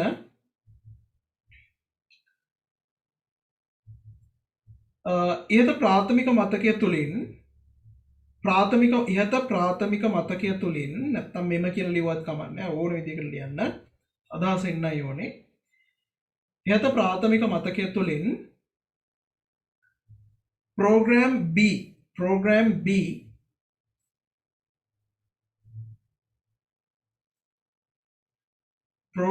B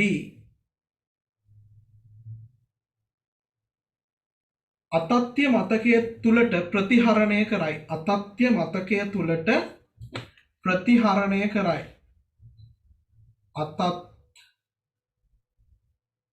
අතත්‍ය මතකය තුලට ප්‍රතිහරණය කරයි. අතත්‍ය මතකය තුලට ප්‍රතිහරණය කරයි.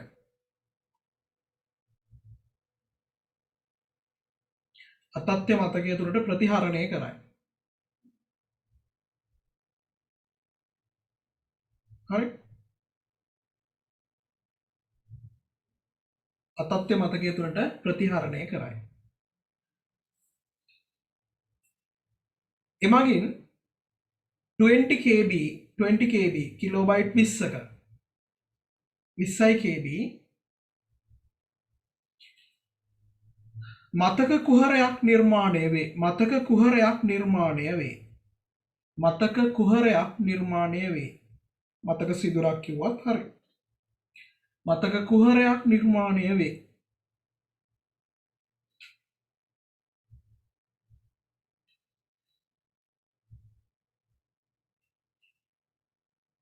මතක කුහරයක් නිර්මාණය වේ. මෙලෙස නිර්මාණය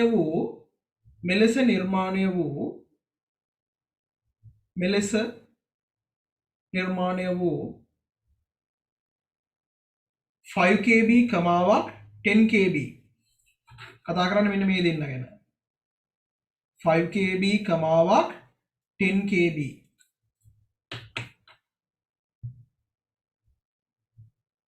මෙලෙසම නිර්මාණය වූ 5 KB 10 KB කුහර දෙකක්ද මතකය තුල පවතී. කුහර දෙකක්ද මතකය තුල පවතී.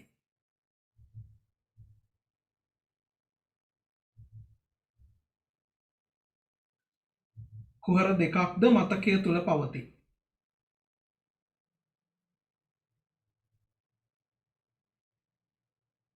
එම නිසා මතකය තුළ පවතින සම්පූර්ණ හිස් ඉඩ එම නිසා මතකය තුළ පවතින සම්පූර්ණ හිස් ඉඩ නැත්නම් හිස් අවකාශය හිස් ඉඩ කියලා ලියන්නකො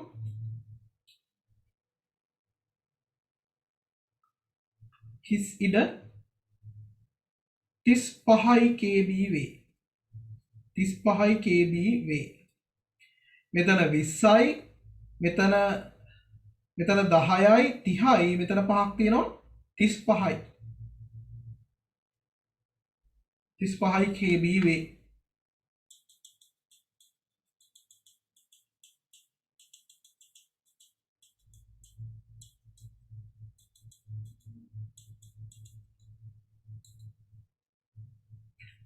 kb වේ නමුත්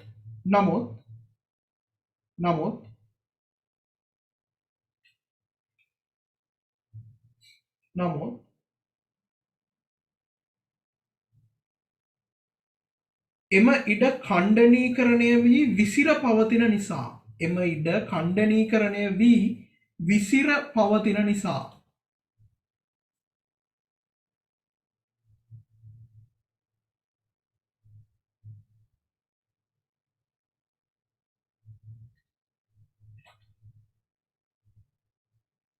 විසිර පවතින නිසා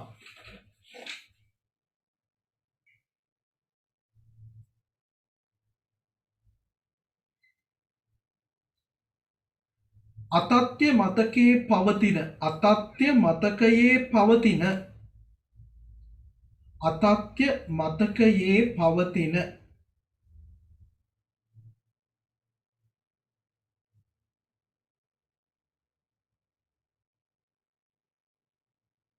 අතත්‍ය මතකයේ පවතින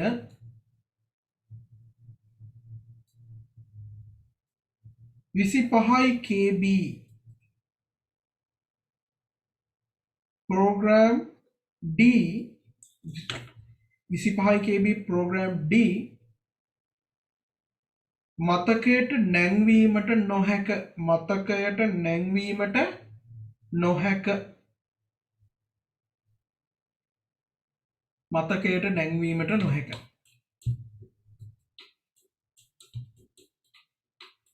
ඉඩ 35ක් තියෙනවා හැබැයි ඒ ඉඩ විසිරීලා තියෙන තැන් වල 20 කොටසක් තියෙනවා 5 කොටසක් තියෙනවා 10 කොටසක් තියෙනවා හරි ඒක නිසා මොකද්ද වෙන්නේ හිස්සිර 35ක් තිබ්බට 25 kb එක වැඩසටහනක් මේකට ගේන්නත් බෑ හරි right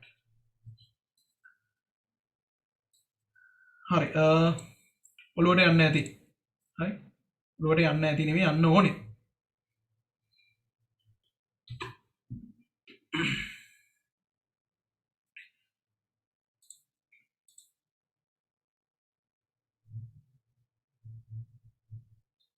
පොඩ්ඩක් ඉන්න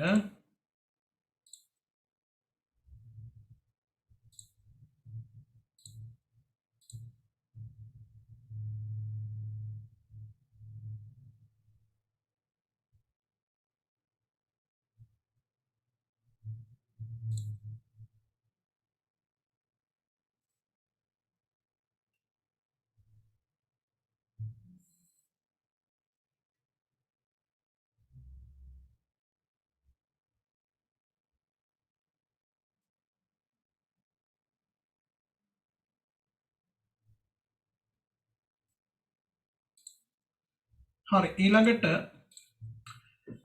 කසල එක්රැස් කිරීම හරි කසල එක්රැස් කිරීම මේක මේ අවබෝධ කරගන්න තියෙන ලොකු දෙයක් නෙමෙයි හරි ඔය කතා කරපුවාට සාපේක්ෂව පොඩි දෙයක් සමහර වෙලාවට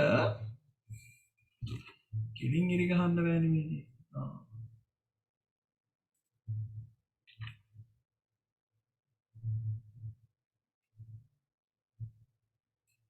හරි ගමු මෙයා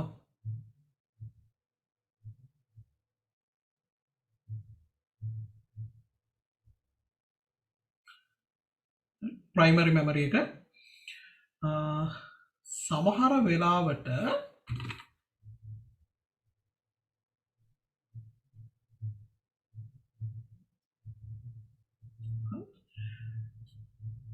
මේ ප්‍රයිමරි මෙමරි එක P1 P2 මම මෙතන දැන් සයිස් ලියන්නේ නැහැ මොකද සයිස් අවශ්‍ය නැහැ සර් ටියුට් එකේ නෑ සෝම්බි ප්‍රොසෙස් කියන හරි හරි මම කියන්න පොඩි නෝට් එකක් එතන දාගමු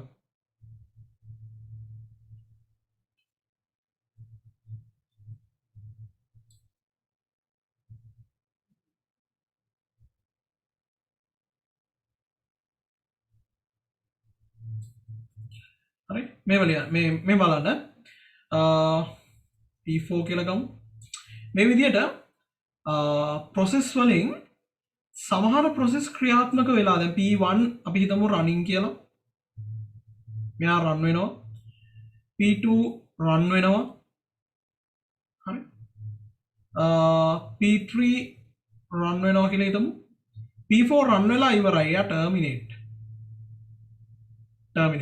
හරි ටර්මිනේට් කියන්නේ මේ මෙමරි එකේ තියෙන්න පුළුවන් හැබැයි යා ධාවනය වෙලා ඉවරයි ප්‍රතිදාන නිකුත් කරලා ඉවරයි ඔක්කොම ඉවරයි හැබැයි මෙයා මතකය තුල කලින් පෙර හිටියා වගේම ඉඩ වෙන් කරගෙන ඉන්න පුළුවන් මෙයා ඉන්න පුළුවන් මතකේ ධාවනය වෙලා ඉවරයි කියන එක බද්ධ වෙන්නේ CPU එකත් එක්කනේ ධාවනය වෙලා ඉවරයි රන් වෙලා ඉවරයි කියන එක බද්ධ වෙන්නේ CPU එකත් එක්ක ඒක මතකයේ එක්ක බද්ධ වෙන්නේ නැහනේ යා කොයි RAM එකේ ඉන්න පුළුවන් ඒ වුණාට හරි අන්න ඒ වගේ ඒවට කියනවා අපි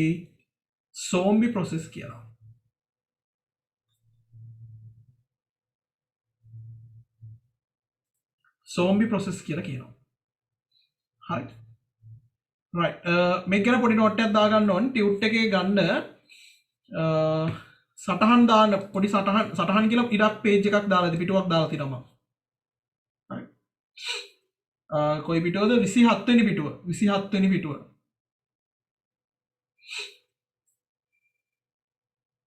එතන ලියාගන්න ඉඩක් නැහැ එතන ලියාගන්න ඉඩක් නැහැනේ සටහන් කියන තැනට යන්න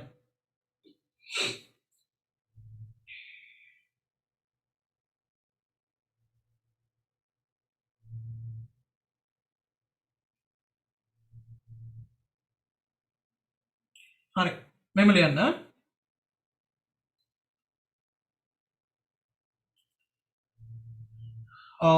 කෙටි ෂෝට් ඇන්ඩ් ස්වීට් ලියමු ධාවනය වී අවසන් වුවද ධාවනය වී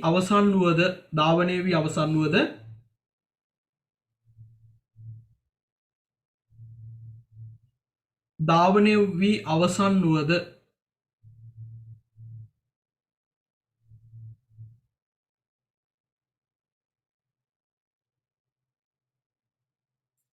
තවදුරටත් මතකය තුල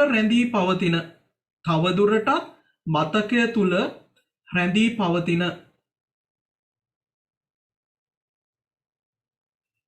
ධාවනය වී අවසන් වුවද තවදුරටත් මතකය තුල රැඳී පවතින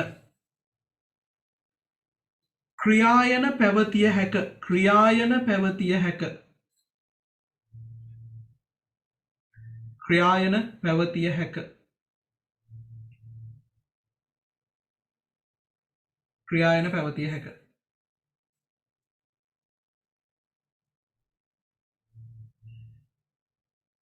මේවා zombie process එහෙමත් නැත්නම්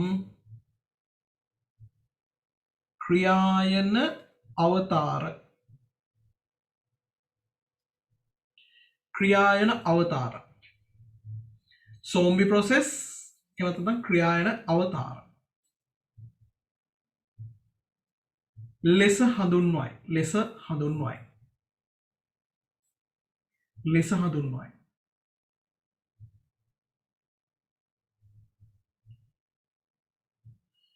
මේ චැට් එකේ දාලා තිනවා මේ නෝට් එකේ ලියන්න ඕනේ නැහැ. එතන මොඩියල් ලියන්න පුළුවන් කියලා ලියන්න පුළුවන් නම් කමක් නැහැ. නීතියක් නැහැ. අඩං කරනකොට බලා ගන්න පුළුවන් තරක තිබ්බනම් ඉතින් වෙන කොළවල කඩදාසි කැරියල් ලියන්නේ නැතුව. හරි. අවතාර ලෙස හඳුන්වයි.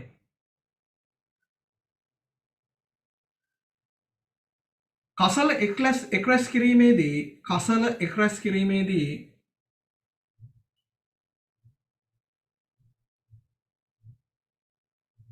කසල එක්රැස් කිරීමේදී මේවාද මතකයෙන් ඉවත් කරයි. මේවාද මතකයෙන් ඉවත් කරයි. මේවාද මතකයෙන් ඉවත් කරයි.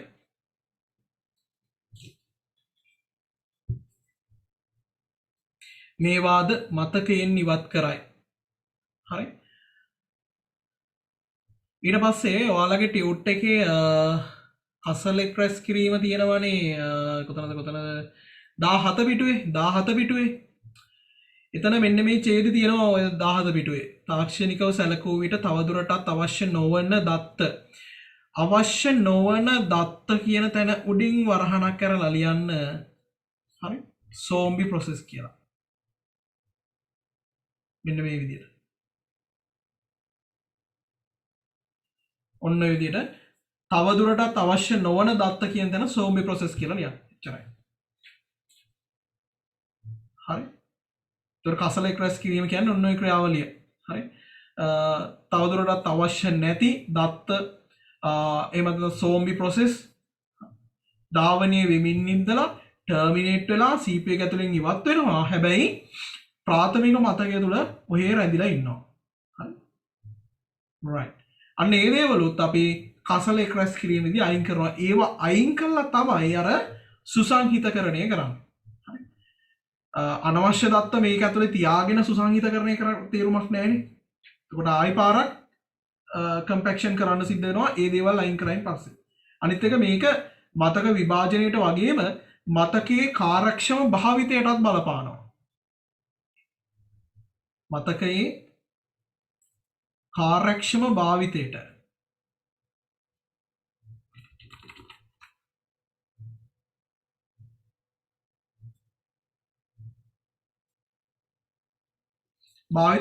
ඍජුවම බලපානවා. හරි. right. හරි. සුසංහිතකරණය මොකක්ද කියන එක මම අර රූප සටහනක් ඇඳලා කියලා දුන්නා. හරි. මේ රූප සටහනත් බලන්නකෝ. මේ තියෙන්නේ මේක ඔයාලට තියෙනවා ඒ 17 පිටුවේ තියෙනවා මේක. හරි. සුසංහිතකරණයට පෙර බලන්න OS එක වෙනුවෙන් කොටසක් වෙන් වෙලා තියෙනවා මෙන්න මෙතන. හරි. මේ තියෙන OS එක වෙනුවෙන් වෙන් වෙලා තියෙන කොටස දෙකේම මෙතන මේ job 1 job 3 කියලා දාලා තියෙන ඒවා process. හරි. ඒවා process. මම මේ එක එක තැන්වල එක එක නම් පාවිච්චි කරන්නේ මම ටියුට් එක ඇතුලේ හැම තැනකම එකම නම. මෙතන process හැම තැනම process කියලා දාලා තිබ්බොත් කොහේ හරි තැනක මේක job කියලා දුන්නොත් ඔයාලට පැටලෙන්න පුළුවන්. ඒතකොට දැන් ඒ කියන්නේ ඒක ආගන්තුක වෙන්න පුළුවන්. මම ටියුට් එක ඇතුලේ මේකට භාවිතා වෙන්න පුළුවන් හැම නමක්ම කොහෙන් හරි දාලා තිබ්බොත් ඔයාලා ඒවා කියවලා හරි තියෙනවා. හරි. කියවලා හරි තියෙනවා. right. ඔන්න මේ job 1 කියන්නේ process 1 කියලා හිතන්න. process 3, process 5 කියලා තුනක් තියෙනවා. ඒතකොට කලින් මෙතන තියෙන්න ඇති job 2 තියෙන්න ඇති මෙතනනේ. job 2 මෙතන තියෙන්න ඇති. මෙතන තියෙන්න ඇති job 4. මෙතන තියෙන්න ඇති job මොකද්ද 6. දැන් ඒවා මතකින් ගිහිල්ලා memory holes හැදිලා තියෙනවා 5යි 5යි 7ක්. 5යි 5යි 7ක් හැදිලා තියෙනවා. ඊට පස්සේ මෙතන 12යි KB හැදිලා තියෙන කොට කිව්වා. හරි. ඊට පස්සේ මේ after compaction මෙතන මේ පොඩ්ඩක් හදාගන්න ටියුට් එකේ තියෙනවනේ මෙතන 12යි KB කියලා. එතන පොඩ්ඩක් නිවැරදි කරගන්න 17යි කියලා. මෙතන 17යි කියලා හදාගන්න. printing mistake එකක් තියෙනවා. 12 කපලා මෙන්න මෙතන 17යි කියලා හදාගන්න. හරි. අර job 1, job 3, job 5 කියන ටික ඔක්කොම එක පැත්තකට තල්ලු කරලා හිස්සිට අනිත් පැත්තට තල්ලු කරලා තියෙනවා. හරි. මේක තමයි සුසංහිතකරණය කියන්නේ. හැබැයි මේක කරන්න කලින් මෙන්න මේක කරලා ඉන්න ඕනේ. මොකද්ද? garbage collection කරලා ඉන්න ඕනේ. හරි. මෙහි කොහේ හරි තිබ්බොත් ධාවනය වෙලා ඉවර terminate වෙච්ච process ඒවා මතකයෙන් අයින් කළා තමයි අපි හිතමු මේ job 5 කියන එක. job 5 කියන කෙනා මෙයා zombie process එකක් කියලා. මෙන්න මෙයා zombie process එකක් කියලා හිතමු. හරි job 5 කියන එක zombie process එකක්. එතකොට compaction කරන්න කලින් සුසංහිතකරණය කරන්න කලින් මෙන්න මේ zombie process එකත් අයින් කරලා ඉන්න ඕනේ. එයාට වැය වෙච්ච විටත් ගන්න ඕනේ. දැන් කෙනෙක්ට ප්‍රශ්නයක් එන්න පුළුවන්. හරි. ධාවනය වෙලා ඉවරයි. ධාවනය වෙලා ඉවරයි. ටර්මිනේට් වෙලා තියෙන්නේ. හරි. ටර්මිනේට් වෙලා තියෙන්නේ. කොහොමද OS එක මෙයාව හඳුනගන්නේ තවදුරටත් අවශ්‍ය නැහැ කියලා. හරි. අපි කියනවා ටර්මිනේට් වෙලා කියලා. OS එක කොහොමද හඳුනගන්නේ? ඒ කියන්නේ මෙයාව දැන් මෙයා zombie process එකක් කියලා හඳුනගන්නේ කොහොමද? කාටද යෝජනා කරන්න පුළුවන්? මෙයා zombie process එකක් කියලා හඳුනගන්න ඕනේ කාගේ කවුද? OS එක හඳුනගන්න ඕනේ. කොහොමද ඒක වෙන්නේ? කාටද යෝජනාවක් කරන්න පුළුවන්? කොහොමද හඳුනගන්නේ ඇත්තේ? සරලවම කිව්වොත්.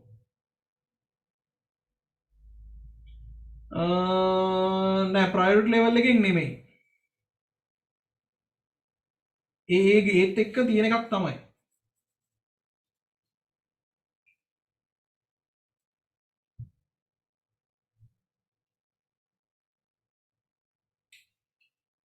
තවටියක් කල්පනා කරන්න ඒත් එක්කම කල්පනා කරන්න.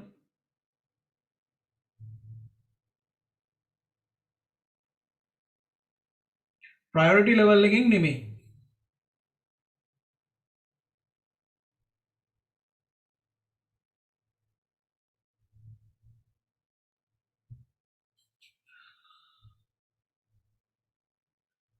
arrival time එකනුත් නෙමෙයි. ඒ ඔයා කියන්නේ ඔය මේ ෂෙඩියුලර් එකකින්නේ. ෂෙඩියුලර් එක ගන්න එපා. ෂෙඩියුලර් එක ගන්න එපා. වෙන මේ ක්‍රියායනේ මේ දත්ත ටික තියන් ඉන්නවා තැනක.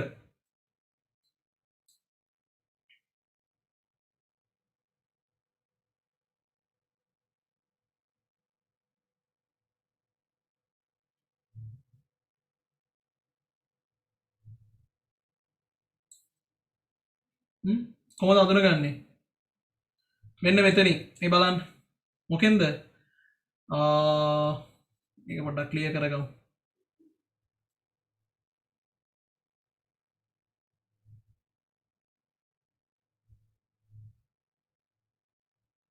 ක්‍රියායන පාලන කණ්ඩේ process control block එක කියවලා ඒක අඳුනගන්න පුළුවන්. කොහොමද අඳුනගන්නේ? ඒකේ තියෙනවා මෙන්න මේ සුවිශේෂී දත්තය මේ වැඩේට පාවිච්චි කරන්න ඕන. මොකද්ද? ක්‍රියායන තත්වය. process state එක තියෙනවා. program එක ධාවනය කරලා ඉවර වෙලා terminate කරලා නම් මෙතන process state එක තියෙනවා terminated කියලා. හරි. ක්‍රියායන පාලන කණ්ඩේ ක්‍රියායනය පිළිබඳ සියලුම විස්තර තියෙනවානේ. එයා පාවිච්චි කරන රෙජිස්ටර්ස් මොනවද? එයා ප්‍රෝග්‍රෑම් කවුන්ටර් එකේ කොතනද අන්තිමට හිටියේ? process ID එක මොකද්ද? IO වල තත්ත්වය මොනවද? IO කියන ආදාන ප්‍රතිදාන වල තත්ත්වය මොනවද? හරි. ඒ ඔක්කොමත් එක්ක මෙන්න මේ සුවිශේෂී தත්ත්වය තියෙනවා. මොකද්ද? අර අපි කොතනද? මෙන්න මෙතන. 1 2 3 4 5 6 7යි. හරි. අවස්ථා 7 අපිට ඉන්න මෙතනත් ක්ලියර් කරගන්න.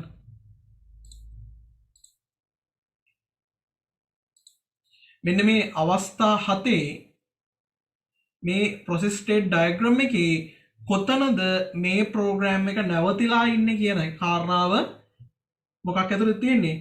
PCB එක ඇතුළේ process control block එක ඇතුළේ තියෙනවා. terminate කියලා තියෙනවා කියන්නේ තවදුරටත් මතකයේ තිබිලා වැඩක් නැහැ. මතකයේ තිබිලා වැඩක් නැහැ. අන්න එහෙම වුණොත් අග්ගාලයාව zombie process එකක් කියලා ඩිටෙක්ට් කරලා අයින් කරලා දානවා. හරි? වැඩේ පැහැදිලිනේ? අර zombie process කියලා ලියපු තැනට අන්නේ දේත් ලියාගමුද? ඒ දේත් ලියාගමුද? චර ගියා බූරට ඕන වෙයි කියලා විශ්වාස කරන්නේ නැහැ මම. කියලා තියාගමු. මොකද එතකොට පෙරාපර සිද්ධි ගැලපිලානේ තියෙන්නේ එතකොට. කොහොමද මේක වෙන්නේ? මොනවද මේකට භාවිතා වෙන්නේ? ඒ ඔක්කොම ගැලපිලා තියෙන්නේ දැන්. හරි? zombie process කියන තැන චුට්ටක් ලියා ගන්න.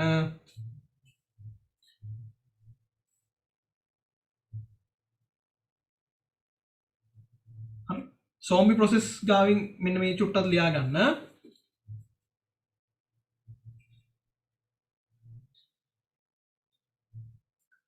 PCB තුල පවතින PCB තුල පවතින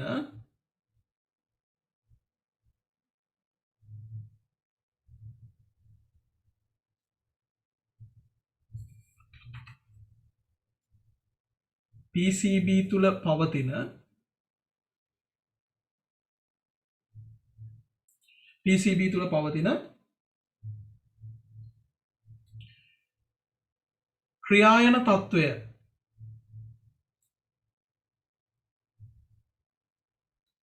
ක්‍රියායන තත්වය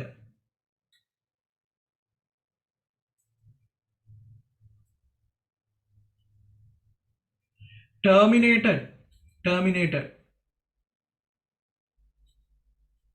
ලෙස වෙනස් වීම මගින් ලෙස වෙනස් වීම මගින් ලෙස වෙනස් වීම මගින් සෝම්බි ප්‍රොසෙස් හඳුනාගත හැක. සෝම්බි ප්‍රොසෙස් හඳුනාගත හැක. සෝම්බි ප්‍රොසෙස් හඳුනාගත හැක.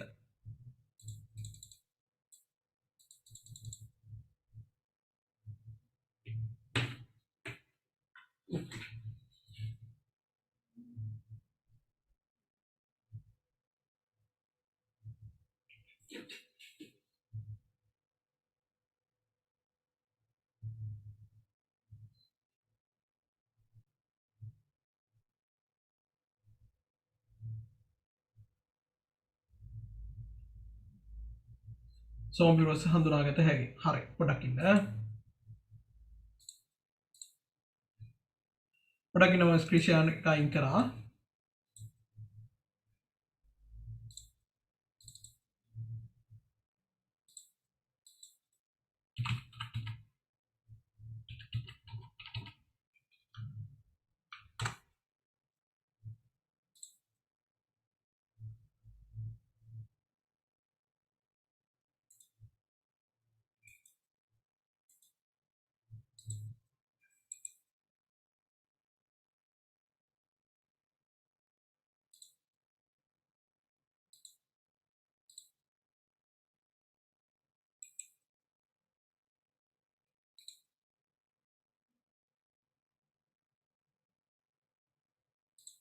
පොඩක් ඉන්න මම මේ ඔයාලට පින්තූරයක් හොයනවා ඉන්ටර්නෙට් එකේ.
හරි. එක පින්තූරයක් හොයාගත්ත. පොඩ්ඩක් ඉන්න තව එකක් තියෙනවා දාගන්න.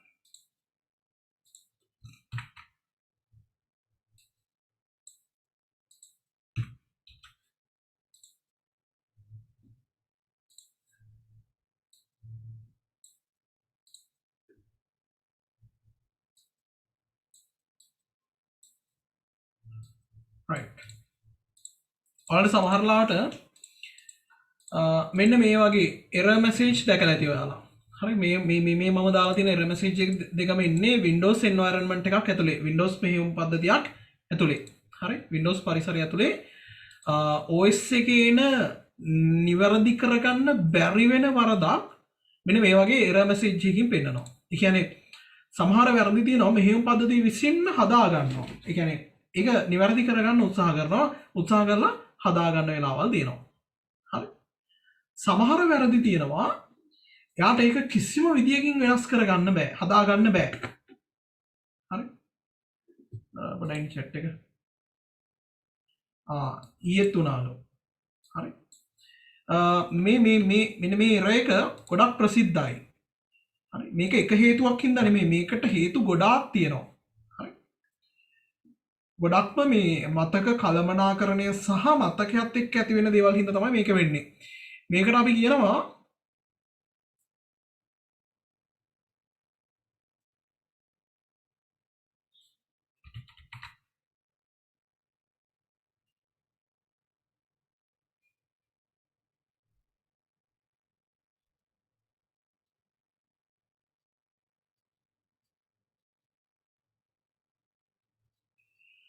blue screen of death කියලා. හරි මේ errors වර්ගයට කියනවා blue screen of death කියන්නේ මොකද්ද මරණය. හරි මැරෙන්නේ නැහැ කවුරුත්. ගොඩක් වෙලාවට මේක ඉන්නේ පරිගණකයට එතනින් එහාට ගොඩ එන්න බැරිමම තැනකදී මෙන්න මේ වගේ error එකක් දීලා එතනින් එහාට ඔයාලට මේක recovery කරන්න බෑ.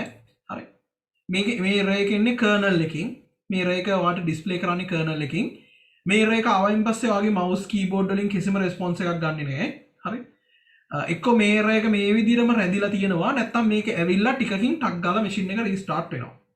ටක් ගාලා machine එක restart වෙනවා.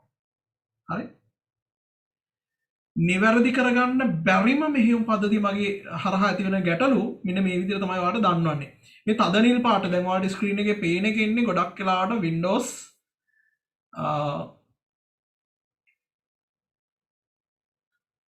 Windows 7 වලින් පස්සේ ග්‍රේඩ් වලට. පස්සේ කියන්නේ 15. හරි. 7න් 15 කියන්නේ Windows 7 Vista XP Millennium 2098 ඔන්න වගේ මෙන්න මේ වගේ නිල් පාට ස්ක්‍රීන් එකක error එක පෙන්නන්නේ. Windows 8 වලින් පස්සේ ආපු අලුත් kernel එකේ මෙන්න මේ විදිහට තමයි error එක පෙන්නන්නේ. මේකේ ගොඩාක් මේ Windows 10 වල එහෙම පාවිච්චි වෙන මේකේ ලොකු විස්තර ටිකක් පෙන්නන්නේ නැහැ. හැබැයි ඔයාලට මේක ඇති වුණේ ඇයි කියන කාරණාව ගැන ඉඟියක් ලබා ගන්න මෙන්න මෙතන දෙනවා. මේ තියෙන stop code කියලා මොකද මෙතන දීලා තියෙන්නේ critical process died කියලා තමයි මෙතන stop code එක දෙන්නේ. මෙන්න මේ ඉංගිය හරහා ඔයාට බලා ගන්න පුළුවන් මේක ඇති වෙලා තියෙන්නේ ඇයි කියලා. මේ ගොඩෙන්න බැරි තත්ත්වය ඇති වෙලා තියෙන්නේ ඇයි කියලා. critical process කියන්නේ ධාවනය වීමට අත්‍යවශ්‍ය process එකක් මොනවා හරි හේතුවකින් close වෙලා. මෙහෙයුම් පද්ධතියේ ක්‍රියාකාරීත්වයට අවශ්‍ය ක්‍රිටිකල් අත්‍යවශ්‍යම දෙයක් process එකක් මොන හරි විදියකින් close වෙලා තියෙනවා. හරි? terminate වෙලා තියෙනවා. ඒකයි මෙතන died කියලා කියන්නේ. මෙතන ගමු Windows 7 වල මෙතන පෙන්නනවා.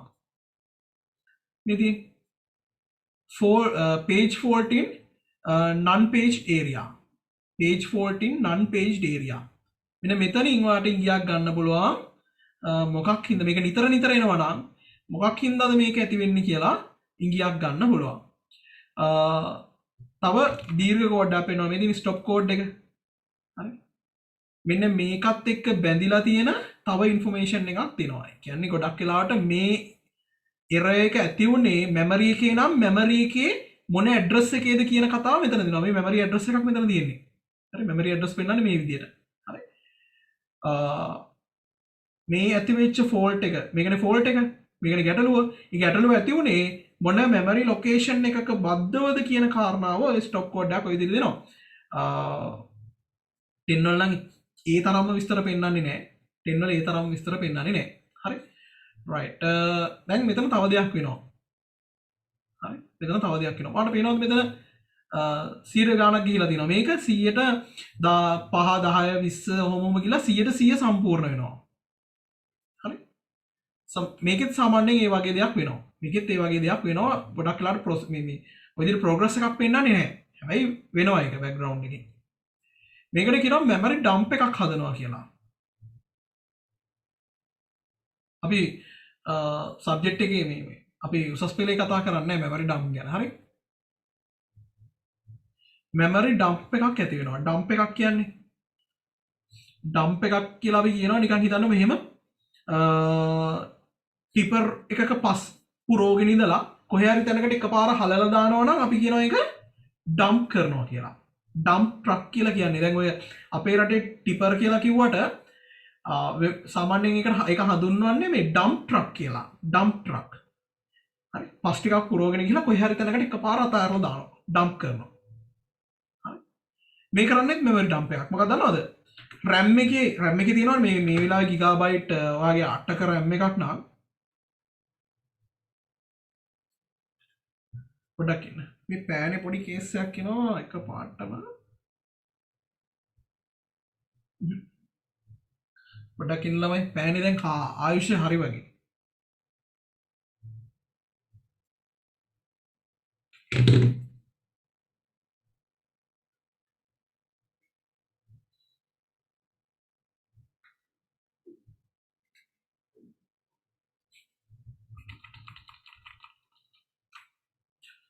අපි තුමු ඔයාගේ RAM එක 8GB කියලා 8GB වලින් 4GB මේ වෙනකොට පිරලා තිබ්බා නම් RAM එකේ තිබ්බ මේ 4GB සම්පූර්ණ data ටික hard එකේ එක ෆයිල් එකක් විදියට ලියනවා.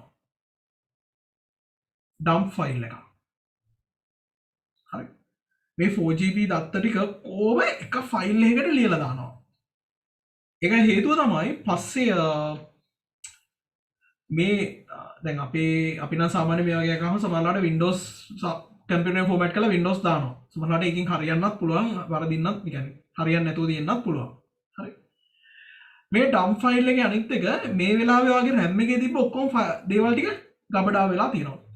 ඔයාට මොන හරි දෙයක් අත්‍යවශ්‍ය දෙයක් තිබ්බා නම් RAM එකේ තිබ්බා ඒක සේව් කරගන්නත් බැරි වුණා. ඒක ඔයාට පට්ට වටිනවා නම් ඒක වටිනාකම සාමාන්‍යයෙන් වට මිල කරනකොට ලක්ෂ 10ක් 20ක් වගේ වෙනවා නම් මිලක් තියෙන්න පුළුවන් නේ දත් එකනේ. දත් වලට මිලක් තියෙන්න පුළුවන්. ඔයාලට පුළුවන් මේ dump ෆයිල් එක අරගෙන ඔයාට බෑ. හරි. තාක්ෂණය දන්න කෙනෙක් dump ෆයිල් එක අරගෙන dump ෆයිල් එක ලිහලා අර කුණු ගොඩක් හරනවා වගේ ඒකේ තිබ්බ ඔයාට අවශ්‍ය ෆයිල් මොන හරි තියෙනවනම් ඒව ගන්නත් පුළුවන්. සමහර ලාවට ඔයා මොන හරි දෙයක් මවුස් එකෙන් රයිට් ක්ලික් කරලා කොපි කරගෙන හිටියා නම් ඒ දෙත් මේක ඇතුලේ තියෙනවා. ඒකෙත් මේක ඇතුලේ තියෙනවා. RAM එකේ තිබ්බ ඔක්කොම තියෙනවනේ. හරි.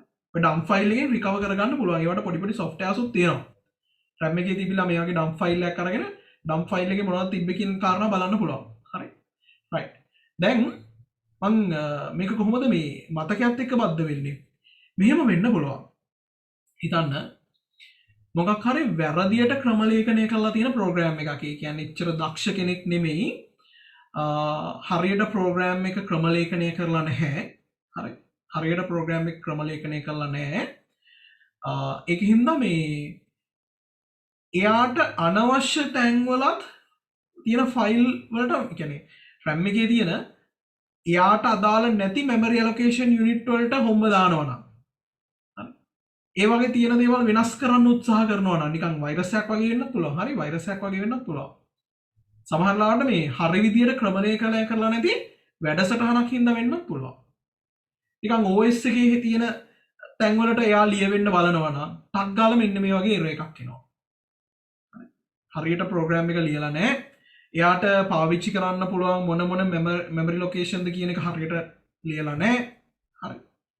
ඒකින්ද එයා රන් වුණාම එක එක තැන් වලට ගිහිල්ලා හරියට ක්‍රියාත්මක වෙමින් පවතින ප්‍රෝග්‍රෑම්ස් වලට බාධා ඇති කරනවා නම් මෙන්න මේ වගේ ස්ක්‍රීන් එකක් වැටලා එක්සිට් වෙලා යන්න පුළුවන්.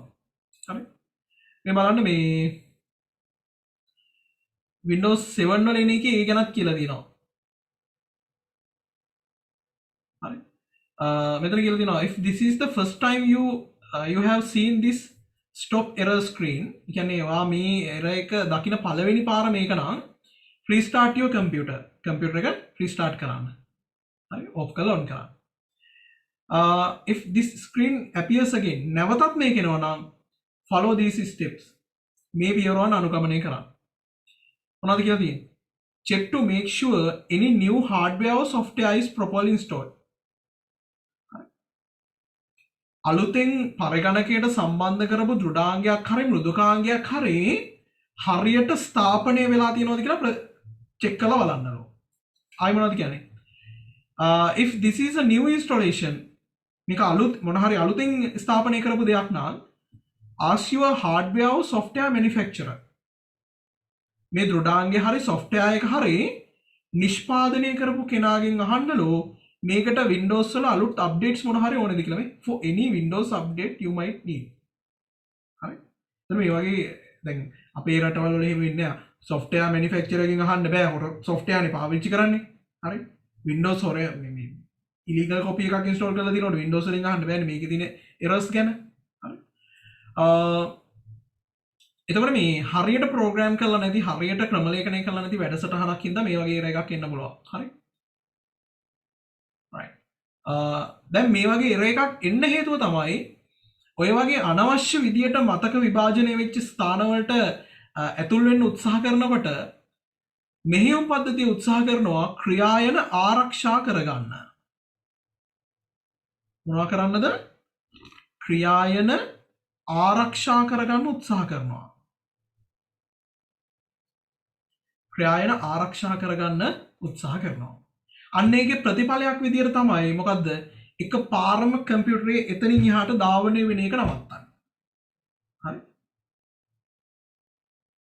මේක මේ විදිහට ආව එනවා කියන්නේ කම්පියුටර් එක එතනින් එහාට කිසිම ප්‍රොසෙස් එකක් කරන්නේ නැහැ. ඒකයි ප්‍රොසෙස් එකක් කරන්නේ නැති හින්දා තමයි ඔයාට මවුස් එක කීබෝඩ් එක පවා පාවිච්චි කරන්න බැරි. මවුස් පොයින්ටර් එක එහෙම මෙතනදී පෙන්වන්නේ නැහැ. මවුස් පොයින්ටර් එක කියන්නේ ප්‍රොසෙස් එකක් නේ. කිසිම ප්‍රොසෙස් එකක් වෙන්න දෙන්නේ නැහැ. ඒ වගේ ඉලීගල් ඇක්ෂන් එකක්. ඉලීගල් ඇක්ෂන් එකක් කියන්නේ අනවසර ක්‍රියාකාරීත්වයක් දැක්ක ගමන් අනිත් ක්‍රියායන ටික ආරක්ෂා කරගන්න එතනම හෝල්ට් වෙනවා. මේකට කියනවා අපි හෝල්ට් වෙනවා කියලා. හෝල්ට් කියන්නේ මොකද්ද? බස් හෝල්ට් කියන්නේ නවතිනවා. නවතිනවා. බස් හෝල්ට් කියන්නේ බස් නැවතුමනේ. නවතිනවා. මොකටද? ක්‍රියායන ආරක්ෂා කරගන්න. ප්‍රශ්නයක් අහලා තිනවා ඒකින් තමයි ඒක වෙන්නේ නෑ. මම කියවනේ ගොඩක් හේතු තියෙනවා කියලා. ගොඩක් හේතු තියෙනවා කිව්වනේ. එක හේතුවක් මේක. මොකද්ද? ක්‍රියායන ආරක්ෂා කරගන්න. හරි. එක හේතුවක් මේක. ක්‍රියායන ආරක්ෂා කරගන්න. ඊට අමතරව ඔයාගේ RAM එකේ මොන හරි ගැටලුවක් දෘඩාංග දෝෂයක් තියෙනවා නම් දෘඩාංග දෝෂයක් තියෙනවා නම් ඒ කියන්නේ අපි හිතමු RAM එකේ කොහේ හරි RAM එකේ මොනවා වුණත් අන්තිමෙන් දත්ත ගබඩා වෙන්නේ අපි ඉගෙන ගත්තනේ 0 සහ 1කින් කියලා. හරි. 0 සහ 1කින් අපි RAM වර්ගත් ඉගෙන ගත්තනේ නේ. අපි රිවිෂන් ක්ලාස් එකේ කතා කරානේ. හරි මොනවාද? අපි කතා කරා ඩයිනමික් RAM කියලා වර්ගයක්, ස්ටැටික් RAM කියලා වර්ගයක් කතා කරා. හරි. SD RAM කියලා වර්ගයක් කතා කරා. මේ මොන RAM වර්ගය පාවිච්චි කරත් දත්ත ගබඩා වෙන්නේ 0 සහ 1 විදියටනේ. 0 සහ 1 විදියට. right. අපි හිතමු ඩයිනමික් RAM එකක් නම් පාවිච්චි කරනවා ඇතුලේ කැපැසිටර්ස් පාවිච්චි කරනවානේ. කැපැසිටර්ස් වල මොන හරි දෝෂයක් ඇති වෙලා, දෘඩාංග දෝෂයක් ඇති වෙලා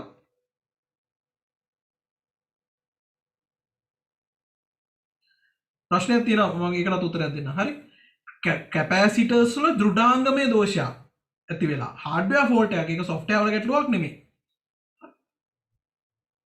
කැපැසිටර්ස් වල දෘඩාංග දෝෂයක් ඇති වෙලා බිඳුව කියන එක ටිකකින් එක වෙනවා කියලා අපි හිතමු.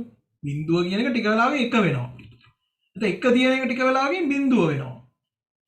එහෙම නැත්නම් යම්කිසි කැපැසිටර් එකක් තියෙනවා දත්ත ලියන්නෙම බෑ. දත්ත ලියන්න බෑ ඒකට. සවුත් වෙලා මොන හරි ඩැමේජ් එකක් වෙලා.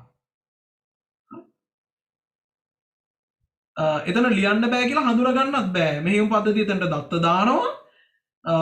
ඒක කියවන්න යනකොට වෙනස් වෙලා දත්ත. මොන්න ආයෙත් මේ විදිහටම හෝල්ට් වෙනවා. මේ විදිහට හෝල්ට් වෙනවා. හරි. සමහරවිට මේ කර්නල් එකේ තියෙන කර්නල් එක අපි ලෝඩ් කරගන්න ඕනේ RAM එකට. කර්නල් එකේ තියෙන දේවලුත් මේ වගේ තැනකට ලිව්වොත් ෆෝල්ටි තැනකට ලිව්වොත් හරි සවුත් වෙච්ච තැනකට කැපැසිටර් සවුත් වෙච්ච තැනකට මේ විදිහට ලිව්වොත් වෙනස් ඊළඟ පාර කියවනකොට ඒක වෙනස් වෙලා හරි එහෙම වෙන්න පුළුවන්. අන්න එහෙම වෙච්ච ගමනොත් හෝල්ඩ් කරගන්නවා. ප්‍රශ්නයක් අහනවා ඉතින් ඔපරේටින් සිස්ටම් එක ප්‍රොසෙස් හෝල්ඩ් කරගෙන රීස්ටාර්ට් කළා නම් RAM එකේ ඒ ප්‍රොසෙස් නෑනේ. මොකද ඉතින් ඔපරේටින් සිස්ටම් එක ප්‍රොසෙස් හෝල්ඩ් කරගෙන රීස්ටාර්ට් කරා නම් RAM එකේ ඒ ප්‍රොසෙස් නෑනේ. නෑ මෙහෙමයි. ඔයා අහන්නේ අර මම කිව්වනේ ඩම් ෆයිල් එකක් හදනවා කියලා. ඒක ගැන වෙන්නේ නැති. හරි. ප්‍රොසෙස් හෝල්ඩ් කරාට ප්‍රොසෙස් හෝල්ඩ් කරනවා කියන්නේ ප්‍රොසෙස් එක ටර්මිනේට් කරනවා කියන එක. తాවකාලිකව එතන නවත්තලා RAM එකේ තිබ්බ කොහොම දත්ත ටික තනි එක ෆයිල් එකකට ලියනවා. මුළු RAM එකම තියෙනවා RAM එක තියෙනවා RAM එකේ තියෙන ඔක්කොම data ටික තනි එක ෆයිල් එකකට ලියනවා dump file කියලා එකයි dump file කියලා තනි එකකට ලියනවා ඔච්චරයි හරි තනි එක dump file එකකට ලියනවා හරි ඔයා කියලා තියෙන එක පොඩ්ඩක් ඉන්න ආයි කියවන්න ඉතින් operating system එකේ process hold කරගෙන restart කළා නම් RAM එකේ ඒ process නැහැ රීස්ටාර්ට් වෙන එක වෙන්නේ පස්සේ රීස්ටාර්ට් වෙන එක වෙන්නේ පොතේ පස්සේ ඉස්සෙල්ලා dump file එක create කරනවා ඒකයි මෙන්න මෙතනදී හරි hold වෙච්ච ගමන්ම මේ screen එක එනවා hold වෙච්ච ගමන් මේ screen එක එනවා හරි ඊට පස්සේ මෙන්න මේ විදිහට 20 30 40 50 ගිහලා 100% වෙනකම් මේක සම්පූර්ණ වෙලා රීස්ටාර්ට් වෙනවා හරි සමහර අවස්ථා තියෙනවා ඒ කියන්නේ අපි හිතමු කර්නල් එකේ තියෙන ක්‍රිටිකල් ෆයිල් එකක් මොන හරි වෙනවා ක්‍රිටිකල් තැන. ඒ කියන්නේ උදාහරණයක් විදිහට මේ ඩම්ප් ෆයිල් එක හදන ප්‍රොසෙස් එක පවා නැති වෙලා යනවා. එහෙම වුණොත් මේ විදිහට ඩම්ප් ෆයිල් එකක් හැදෙන්නේ මේක වැටුණා රීස්ටාර්ට් වුණා. එයි කරන්න දෙයක් නැහැනේ. කර්නල් එකේ තියෙන දේවලුත් මොන හරි වෙලා ගිහිල්ලා. එතකොට මේ වගේ ඩම්ප් ෆයිල් හදින්නේ කෙලිම රීස්ටාර්ට් වෙනවා. වෙන කියන්නේ ඩම්ප් ෆයිල් එකක් හදන්න ඕනි කියන එකවත් හිතෙන්නේ නැහැ. කෙලින්ම රීස්ටාර්ට් වෙනවා. හරි. මේකට තව හේතු තියෙන්න පුළුවන්. හරි. තව හේතු තියෙන්න පුළුවන්. හાર્ඩ් ඩිස්ක් එකේ මොන හරි ගැටලුවක් තියෙන්න පුළුවන්. දෘඩාංගමය දෝෂයක්. අර RAM එකට සාපේක්ෂව මොන හරි දත්ත වෙනස් වෙන දෙයක් තියෙන්න පුළුවන්. සමහර වෙලාවට RAM එකේ තියෙන දත්ත හරියට මදර්බෝඩ් එක හරහා CPU එකට යන්නේ නැති වෙන්න පුළුවන්. නිකන් RAM එක සම්බන්ධ වෙන තැන දෝෂ. ස්ලොට් වල දෝෂ. ඒ වගේ එකක් නම් RAM එක අපිට ගලවලා ඇල්කොහොල් ටිකකින් පිහදාලා ආයෙ සම්බන්ධ කරාම හරියනවා. ඒ වගේ දෝෂ එන්නත් පුළුවන්. ඒ වගේ දෝෂ වලටත් මේක එනවා.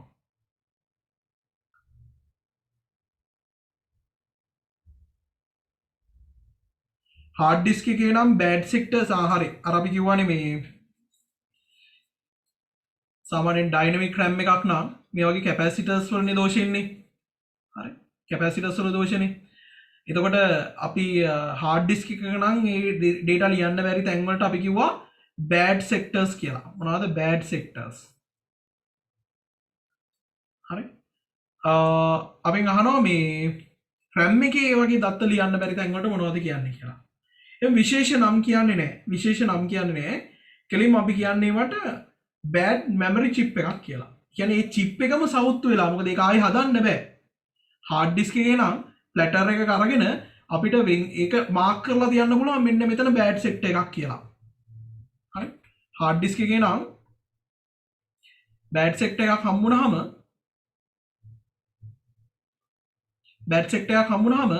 ඒක ගැන විස්තර ලියලා තියන්න පුළුවන් කොහෙද ලියලා තියන්නේ බෑඩ් සෙක්ටර් එක ගැන විස්තර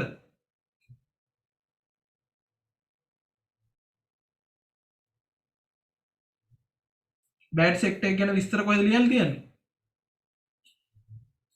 කියන්න බලන්න උගන්නලා තියෙන්නේ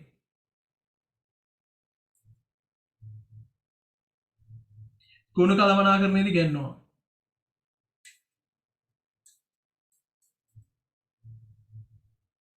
bad sectors ගැන විස්තර NTFS NTFS ෆයිල් සිස්ටම් එක ඇතුලේ ඉඩක් තියෙනවා බෑඩ් සෙක්ටර්ස් පිළිබඳව දත්ත ලියලා තියන්න. හැබැයි ඉතින් RAM එකේ එහෙම තැනක් හම්බුණා කියලා ලියලා තියන්න විදියක් නෑ. මොකද ඉතින් විදුලිය විසන්ධි වෙච්ච සැනින්ම මේක ඇතුලේ තියෙන සියලුම දත්ත මැකිලා යනවනේ. ඒක ලියලා තිබ්බා කියලා වැඩක් නෑ, තියාගන්නත් බෑ. හම්බෙන්නෙත් නෑ. ආයි හොයාගන්න බෑ. හරි. ඒ වගේ තැනක් හම්බ වෙච්ච ගමන් සිද්ධ වෙන්නේත් මොකද? ටක් ගාලා මේ වගේ error message එකක් දීලා රීස්ටාර්ට් වෙනවා. ඉතින් ඕක ලියලා තියාගන්නත් බෑ. හරි. කොහෙවත් මතක තියාගන්න විදියක් නෑ. RAM එකේ ඔය වගේ තැනක් අහුවෙච්ච ගමන්ම දැන් hard disk එකේ නම් NTFS වලින් ඒ තැන හඳුනගෙන ඒ තැන වෙනම මාක් එකක් දාලා තියාගන්නවා. මෙන්න මේ sector, මෙන්න මේ cluster එකේ, මෙන්න මේ data block එකේ මෙන්න මේ sector එක bad sector එකක්. ඒකට දත්ත ලියන්නේ නෑ කියලා මාක් කරලා තියාගන්නවා. RAM එකේ එහෙම තැනක් හම්බ වුණත් මාක් කරන්න තැනක් නෑ. මොකද විදුලිය විසන්ධි වෙච්ච තැනේ සැනින් මේකේ තියෙන දේවල් මැකිලා යනවා. මාක් කරා කියලා වැඩක් නෑ. මාක් කරනකන් තියෙන්නෙත් නෑ. ඒ වගේ තැනක් වෙච්ච ගමම මේ වගේ blue screen එකක් දීලා කම්පියුටර් එක රීස්ටාර්ට් වෙනවා. හරි? right. right. තවත් හේතුවක්. මේක මේ වැඩිපුර දැනුමට කියන්නේ. හරි? තවත් හේතු තියෙනවා. සමහර වෙලාවට මොනවද ඒවට කියන්නේ? ඔයාව නිකන් ඔයාගේ කම්පියුටර් එකේ තියෙන දත්ත හොරෙන් ගන්න ඕන වුණොත් තියා ඔයගොල්ලෝගේ තියෙන කම්පියුටර් වල නම් හොරෙන් ගන්න දේවල් නෑ. හරි? මොන හරි කම්පියුටර් එකේ RAM එකේ තියෙන දෙයක් හොරෙන් ගන්න ඕන වුණොත් හරි. කාට හරි මොකක් හරි ප්‍රෝග්‍රෑම් එකකට හෝ හැකර් කෙනෙක්ට හෝ මොන හරි හොරකම් කරගන්න ඕන වුණොත් ඔයාගේ RAM එක ඇතුලේ තියෙන data එකක් නිකන් හිතන්නකෝ. ඔයා කොහේ හරි තියෙන ඊමේල් එකක් හරි පාස්වර්ඩ් එකක් හරි RAM එකට කොපි කරගන්නවා. අර රයිට් ක්ලික් කරලා කොපි කරගන්නවනේ. දැන් කාට හරි ඕනේ මේ කොපි කරගත්ත දේ හොරකම් කරගන්න. කොපි කරගත්ත දේ හොරකම් කරගන්න ඕන වෙනවා. හිතමු වෛරස් එකක් කියලා. වෛරස් එක කරන්නේ මොකද්ද? ගිහිල්ලා ටක් ගාලා OS එකේ තියෙන තැනකට මොන හරි ලියන්න උත්සාහ කරනවා. එහෙම කරන්න පුළුවන්. හරි? මොකද මේ මෙහෙයුම් පද්ධතියවත් පරිගණකයේ තියෙන CPU එකවත් බුද්ධිමත් උපකරණ නෙමෙයි එකක්වත්. හරි. එයාට CPU instruction ආවොත් මේ දේවල් කරන්න කියලා එයා කරනවා එච්චරයි. එහෙම බුද්ධිමත් නැහැ. වෛරස් එක ගිහිලා කරන්න ටක් ගාලා කර්නල් එක තියෙන හරිය මොන හරි දේවල් ලියන්න උත්සාහ කරනවා. හරි. මේ memory location වලට මොන හරි ලියන්න උත්සාහ කරනවා. ටක් ගාලා මෙන්න මේ වගේ error එකක් දීලා dump file එකක් හදලා කම්පියුටර් එක restart වෙනවා. dump file එකක් හදලා කම්පියුටර් එක restart වෙනවා. හරි. right. ඊළඟ පාර ඔන්න වෙනවනේ. ඊළඟ පාර ඔන්න වෙනවා. ඔන්න වුණාම මොකද වෙන්නේ? හරි. අර හැදිච්ච dump file එක දැන් dump file එකක් හැදුණනේ. dump file එක අරලා බලලා. ඒක අරලා බලලා. හරි. ඒක ඇතුලේ තියෙන copy වෙච්ච password එක ගන්න පුළුවන්. හරි. මේක ඇතුලේ තියෙන copy වෙච්ච password එක යාට හොරකම් කරන්න පුළුවන්. RAM එක ඇතුලේ තියෙද්දිම බැරිද කියලා අහන්න පුළුවන්. එච්චර එකක් කරන්න ඕනේ. ඉතින් සර් RAM එක ඇතුලේ තියෙන එක copy කරලා ගන්න පුළුවන්. සමහරලාට RAM එක ඇතුලේ තියෙන එකක් හොරකම් කරනවට වඩා මේ ක්‍රමය ලේසි. මේ ක්‍රමය ලේසි. හරි. වෛරස් එකකට මේ වැඩේ කරන්න ලේසි. RAM එකේ තියෙන දෙයක් කියවනවට වඩා. කියන්නේ ඔය copy කරපු දෙයක්, right click කරලා copy කරපු දෙයක්, clipboard එකේ තියෙන දෙයක් ඒ විදිහට හොරගම් කරනවට වඩා මේ ක්‍රමය ලේසි. ඒක වෛරස් එකක් හින්දාත් පුතේ මේ දේ වෙන්න පුළුවන්. හරි. ඒතකොට memory errors හින්දා මේක වෙන්න පුළුවන්, hard disk එකේ ප්‍රශ්න හින්දා මේක වෙන්න පුළුවන්, වෛරස් එකක් හින්දා මේක වෙන්න පුළුවන්. තව මොනවද? තවත් තියෙනවා. හරි. තවත් තියෙනවා. අපි පරිගණකයට ඉන්ස්ටෝල් කරනවානේ drivers ධාවක මුදුකාංග. ඒ කියන්නේ මේ මෙහෙයුම් පද්ධතිය මගින් කම්පියුටර් එකේ තියෙන පර්යන්ත උපාංග හඳුනගන්නේ සහ ඒවාට විධානයන් දක්වන්නේ drivers හරහා. drivers හරහා. හරි. දෘඩාංගය වාහනයක් කියලා හිතුවොත්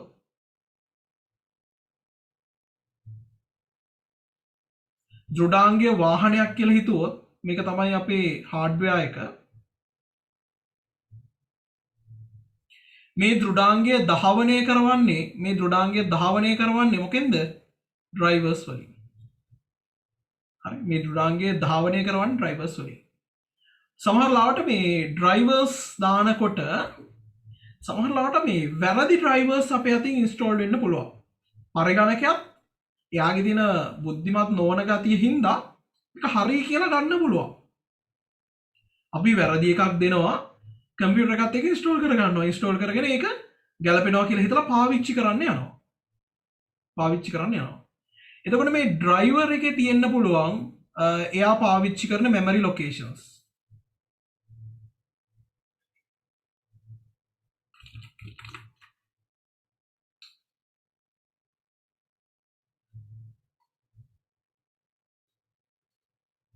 හරි ලොකේෂන්ස් තියෙන්න පුළුවන්.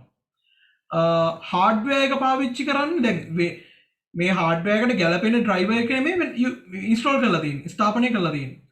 හાર્ඩ්වෙයාර් එක යූස් කරන මෙමරි ලොකේෂන්ස් වෙනස් වෙන්න පුළුවන්.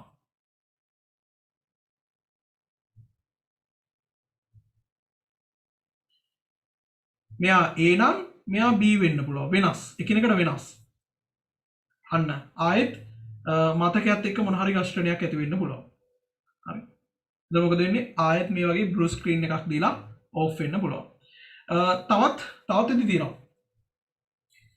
ඔය කම්පියුටර් එක ඕවර්හීට් වෙනවා නම් හරි. සමහරලාට ඔයගේ CPU එකේ කූලින් ෆෑන් එකක් තියෙනවනේ. ඒක හරියට වැඩ කරන්නේ නැතුව.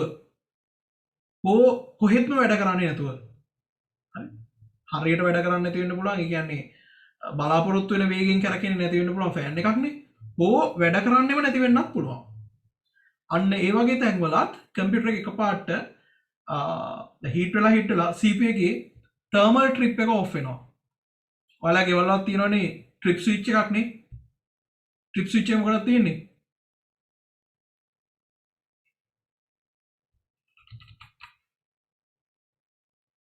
ට්‍රිප් ස්විච් එක මොකටද තියෙන්නේ? කලින් මම කියලා තියෙනවා.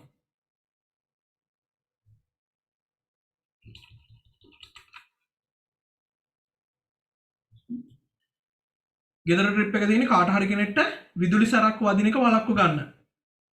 හරි. කාට හරි කෙනෙක්ට විදුලි සලක් වදින එක වළක්ව ගන්න තමයි ට්‍රිප් එක තියෙන්නේ. මෙතනත් තියෙනවා තර්මල් ට්‍රිප් එකක්. CPU එක අධික උෂ්ණත්වයකට රත් වෙන එක වළක්ව ගන්න. තර්මල් ට්‍රිප් එක ඕෆ් වෙච්ච ගමන්ම හරි. මෙන්න මේ වගේ එරර් එකක් දෙනවා. ඒ කියන්නේ කර හිටපු වැඩේ මෙමරි ලොකේෂන් මොනවද කියලා හිතා ගන්න බැරි වෙන එකපාරට ඔක්කොම ක්ලියර් වෙලා ඕෆ් වෙනවා. හරි. මෙමරි ලොකේ තියෙන RAM එකේ තියෙන ඔක්කොම එකපාරට ක්ලියර් වෙලා යනවා. ඒක කරන්නේ CPU එකේ. හරි. මොකද CPU එකට බෑ මම ඕවර්හීට් වෙලා ඔපරේටින් සිස්ටම් එකට ඒක කියලා ඔයාට මැසේජ් එකක් දීලා හරි ඒක ඕකේ කරායින් පස්සේ රීස්ටාර්ට් වෙන්නේ නැහැ. මොකද මේක දැන් ක්‍රිටිකල්. ඊට වඩා තිබ්බොත් දෘඩාංගයට දෝෂයක් ඇති වෙන්න පුළුවන්. ඒ කියන්නේ CPU එක හානි වෙන්න පුළුවන් CPU එකට. ඒකින්ද ඔයාට error message දෙන්නේ නැහැ. CPU එකට ඒක dead instruction එකක්. ඒ කියන්නේ මේ මුකුත්ම කරගන්න බැරි වෙලාවට දෙන instruction එකක්. RAM එකේ ඔක්කොම clear කරනවා. ඒක CPU එකෙන් කරන්නේ. කරපු ගමන්ම මෙන්න මේ වගේ error එකක් දෙනවා. ඒ මොනවද කරගන්න කියලා හිතා ගන්න බෑනේ. මේ වගේ error එකක් දිනා ගොඩක් වෙලාවට මේ තප්පරයක් දෙකක් වගේ තමයි මේක ස්ක්‍රීන් එකේ රැඳිලා තියෙන්නේ. ටක් ගාලා ඕෆ් වෙනවා. සමහර කම්පියුටර් නම් ඕෆ් වෙලා ආයි ඔන් වෙන අවස්ථා තියෙනවා. හරි. right ඔන්න blue මේ memory management එකේ තියෙන critical තැන් ටික කතා කරලා blue BOSD හරි blue screen of death ගැනත් කතා කරා. හරි. blue screen of death ගැනත් කතා කරා. හරි. මොනවාරි ප්‍රශ්න තියෙනවද? ඇයි සර් මෙමරි එක ක්ලියර් කරන්න CPU එකේ මෙමරි එක CPU එකෙන් ක්ලියර් කරන්නේ මෙමරි එක RAM එක ක්ලියර් කරපු ගමන්ම එතනින් එහාට යාට පිළිපදින්න ඉන්ස්ට්‍රක්ෂන් එකක් නැහැ. හරි. දැන් CPU එකට ඉන්ස්ට්‍රක්ෂන් එවන්නේ RAM එකෙන්නේ. CPU එකට ඉන්ස්ට්‍රක්ෂන් එවන්නේ RAM එකෙන්. ඒ කියන්නේ ප්‍රාථමික මතකයෙන්. දැන් මම මෙතන ප්‍රාථමික මතකය කිව්වම RAM එක කෑෂ් මෙමරි ඔක්කොමත් එක්කම රෙජිස්ටර්ස් උත් ගන්න පුළුවන්. හරි. ඒ වගේ ඉන්ස්ට්‍රක්ෂන්ස් තියෙන්නේ. ඔය ටික ඔක්කොම ප්‍රයිමරි මෙමරි එක ක්ලියර් කරලා දාපු ගමන්ම CPU එකට පිළිපදින ඉන්ස්ට්‍රක්ෂන්ස් නැහැ. ඉන්ස්ට්‍රක්ෂන් එකක් නැති වෙච්ච ගමන්ම එයාට තියෙන එකම එක දේ රීස්ටාර්ට් වෙන්න. හරි. පිළිපදින ඉන්ස්ට්‍රක්ෂන්ස් නැහැනේ රීස්ටාර්ට් වෙනවා.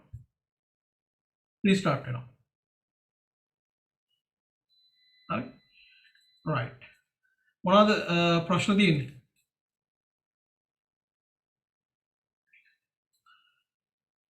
තා මොනවද ප්‍රශ්න තියෙන්නේ?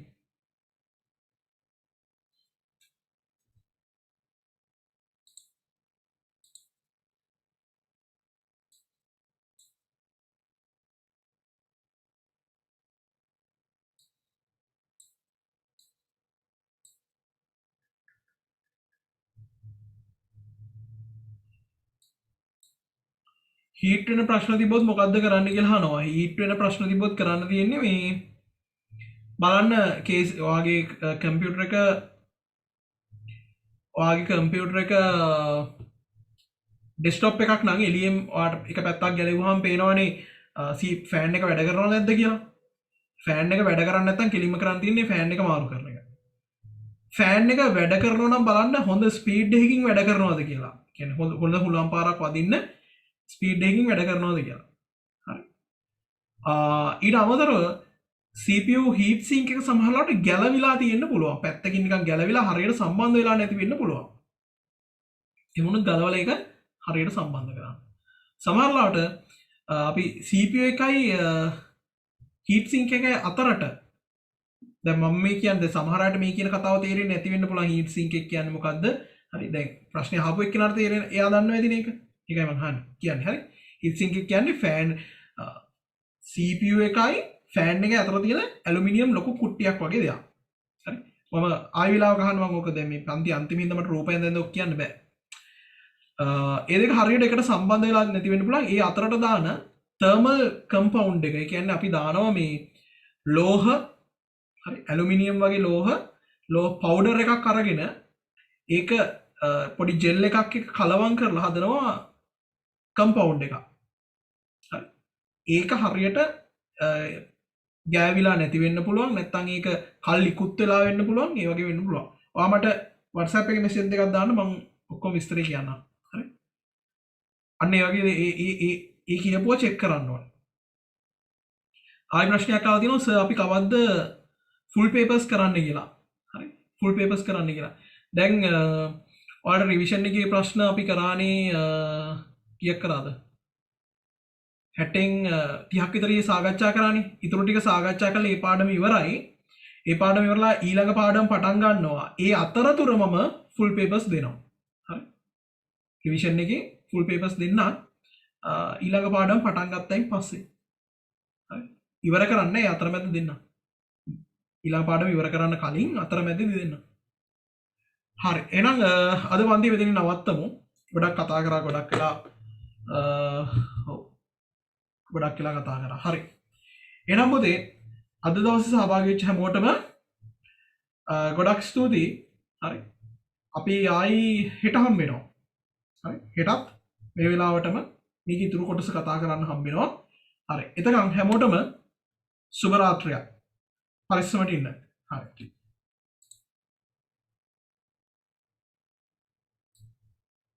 ඔව් හෙට ක්ලාස්ද හෙට ක්ලාස් තමයි. හරි. හරි. එහෙනම් ආයුබෝවන්.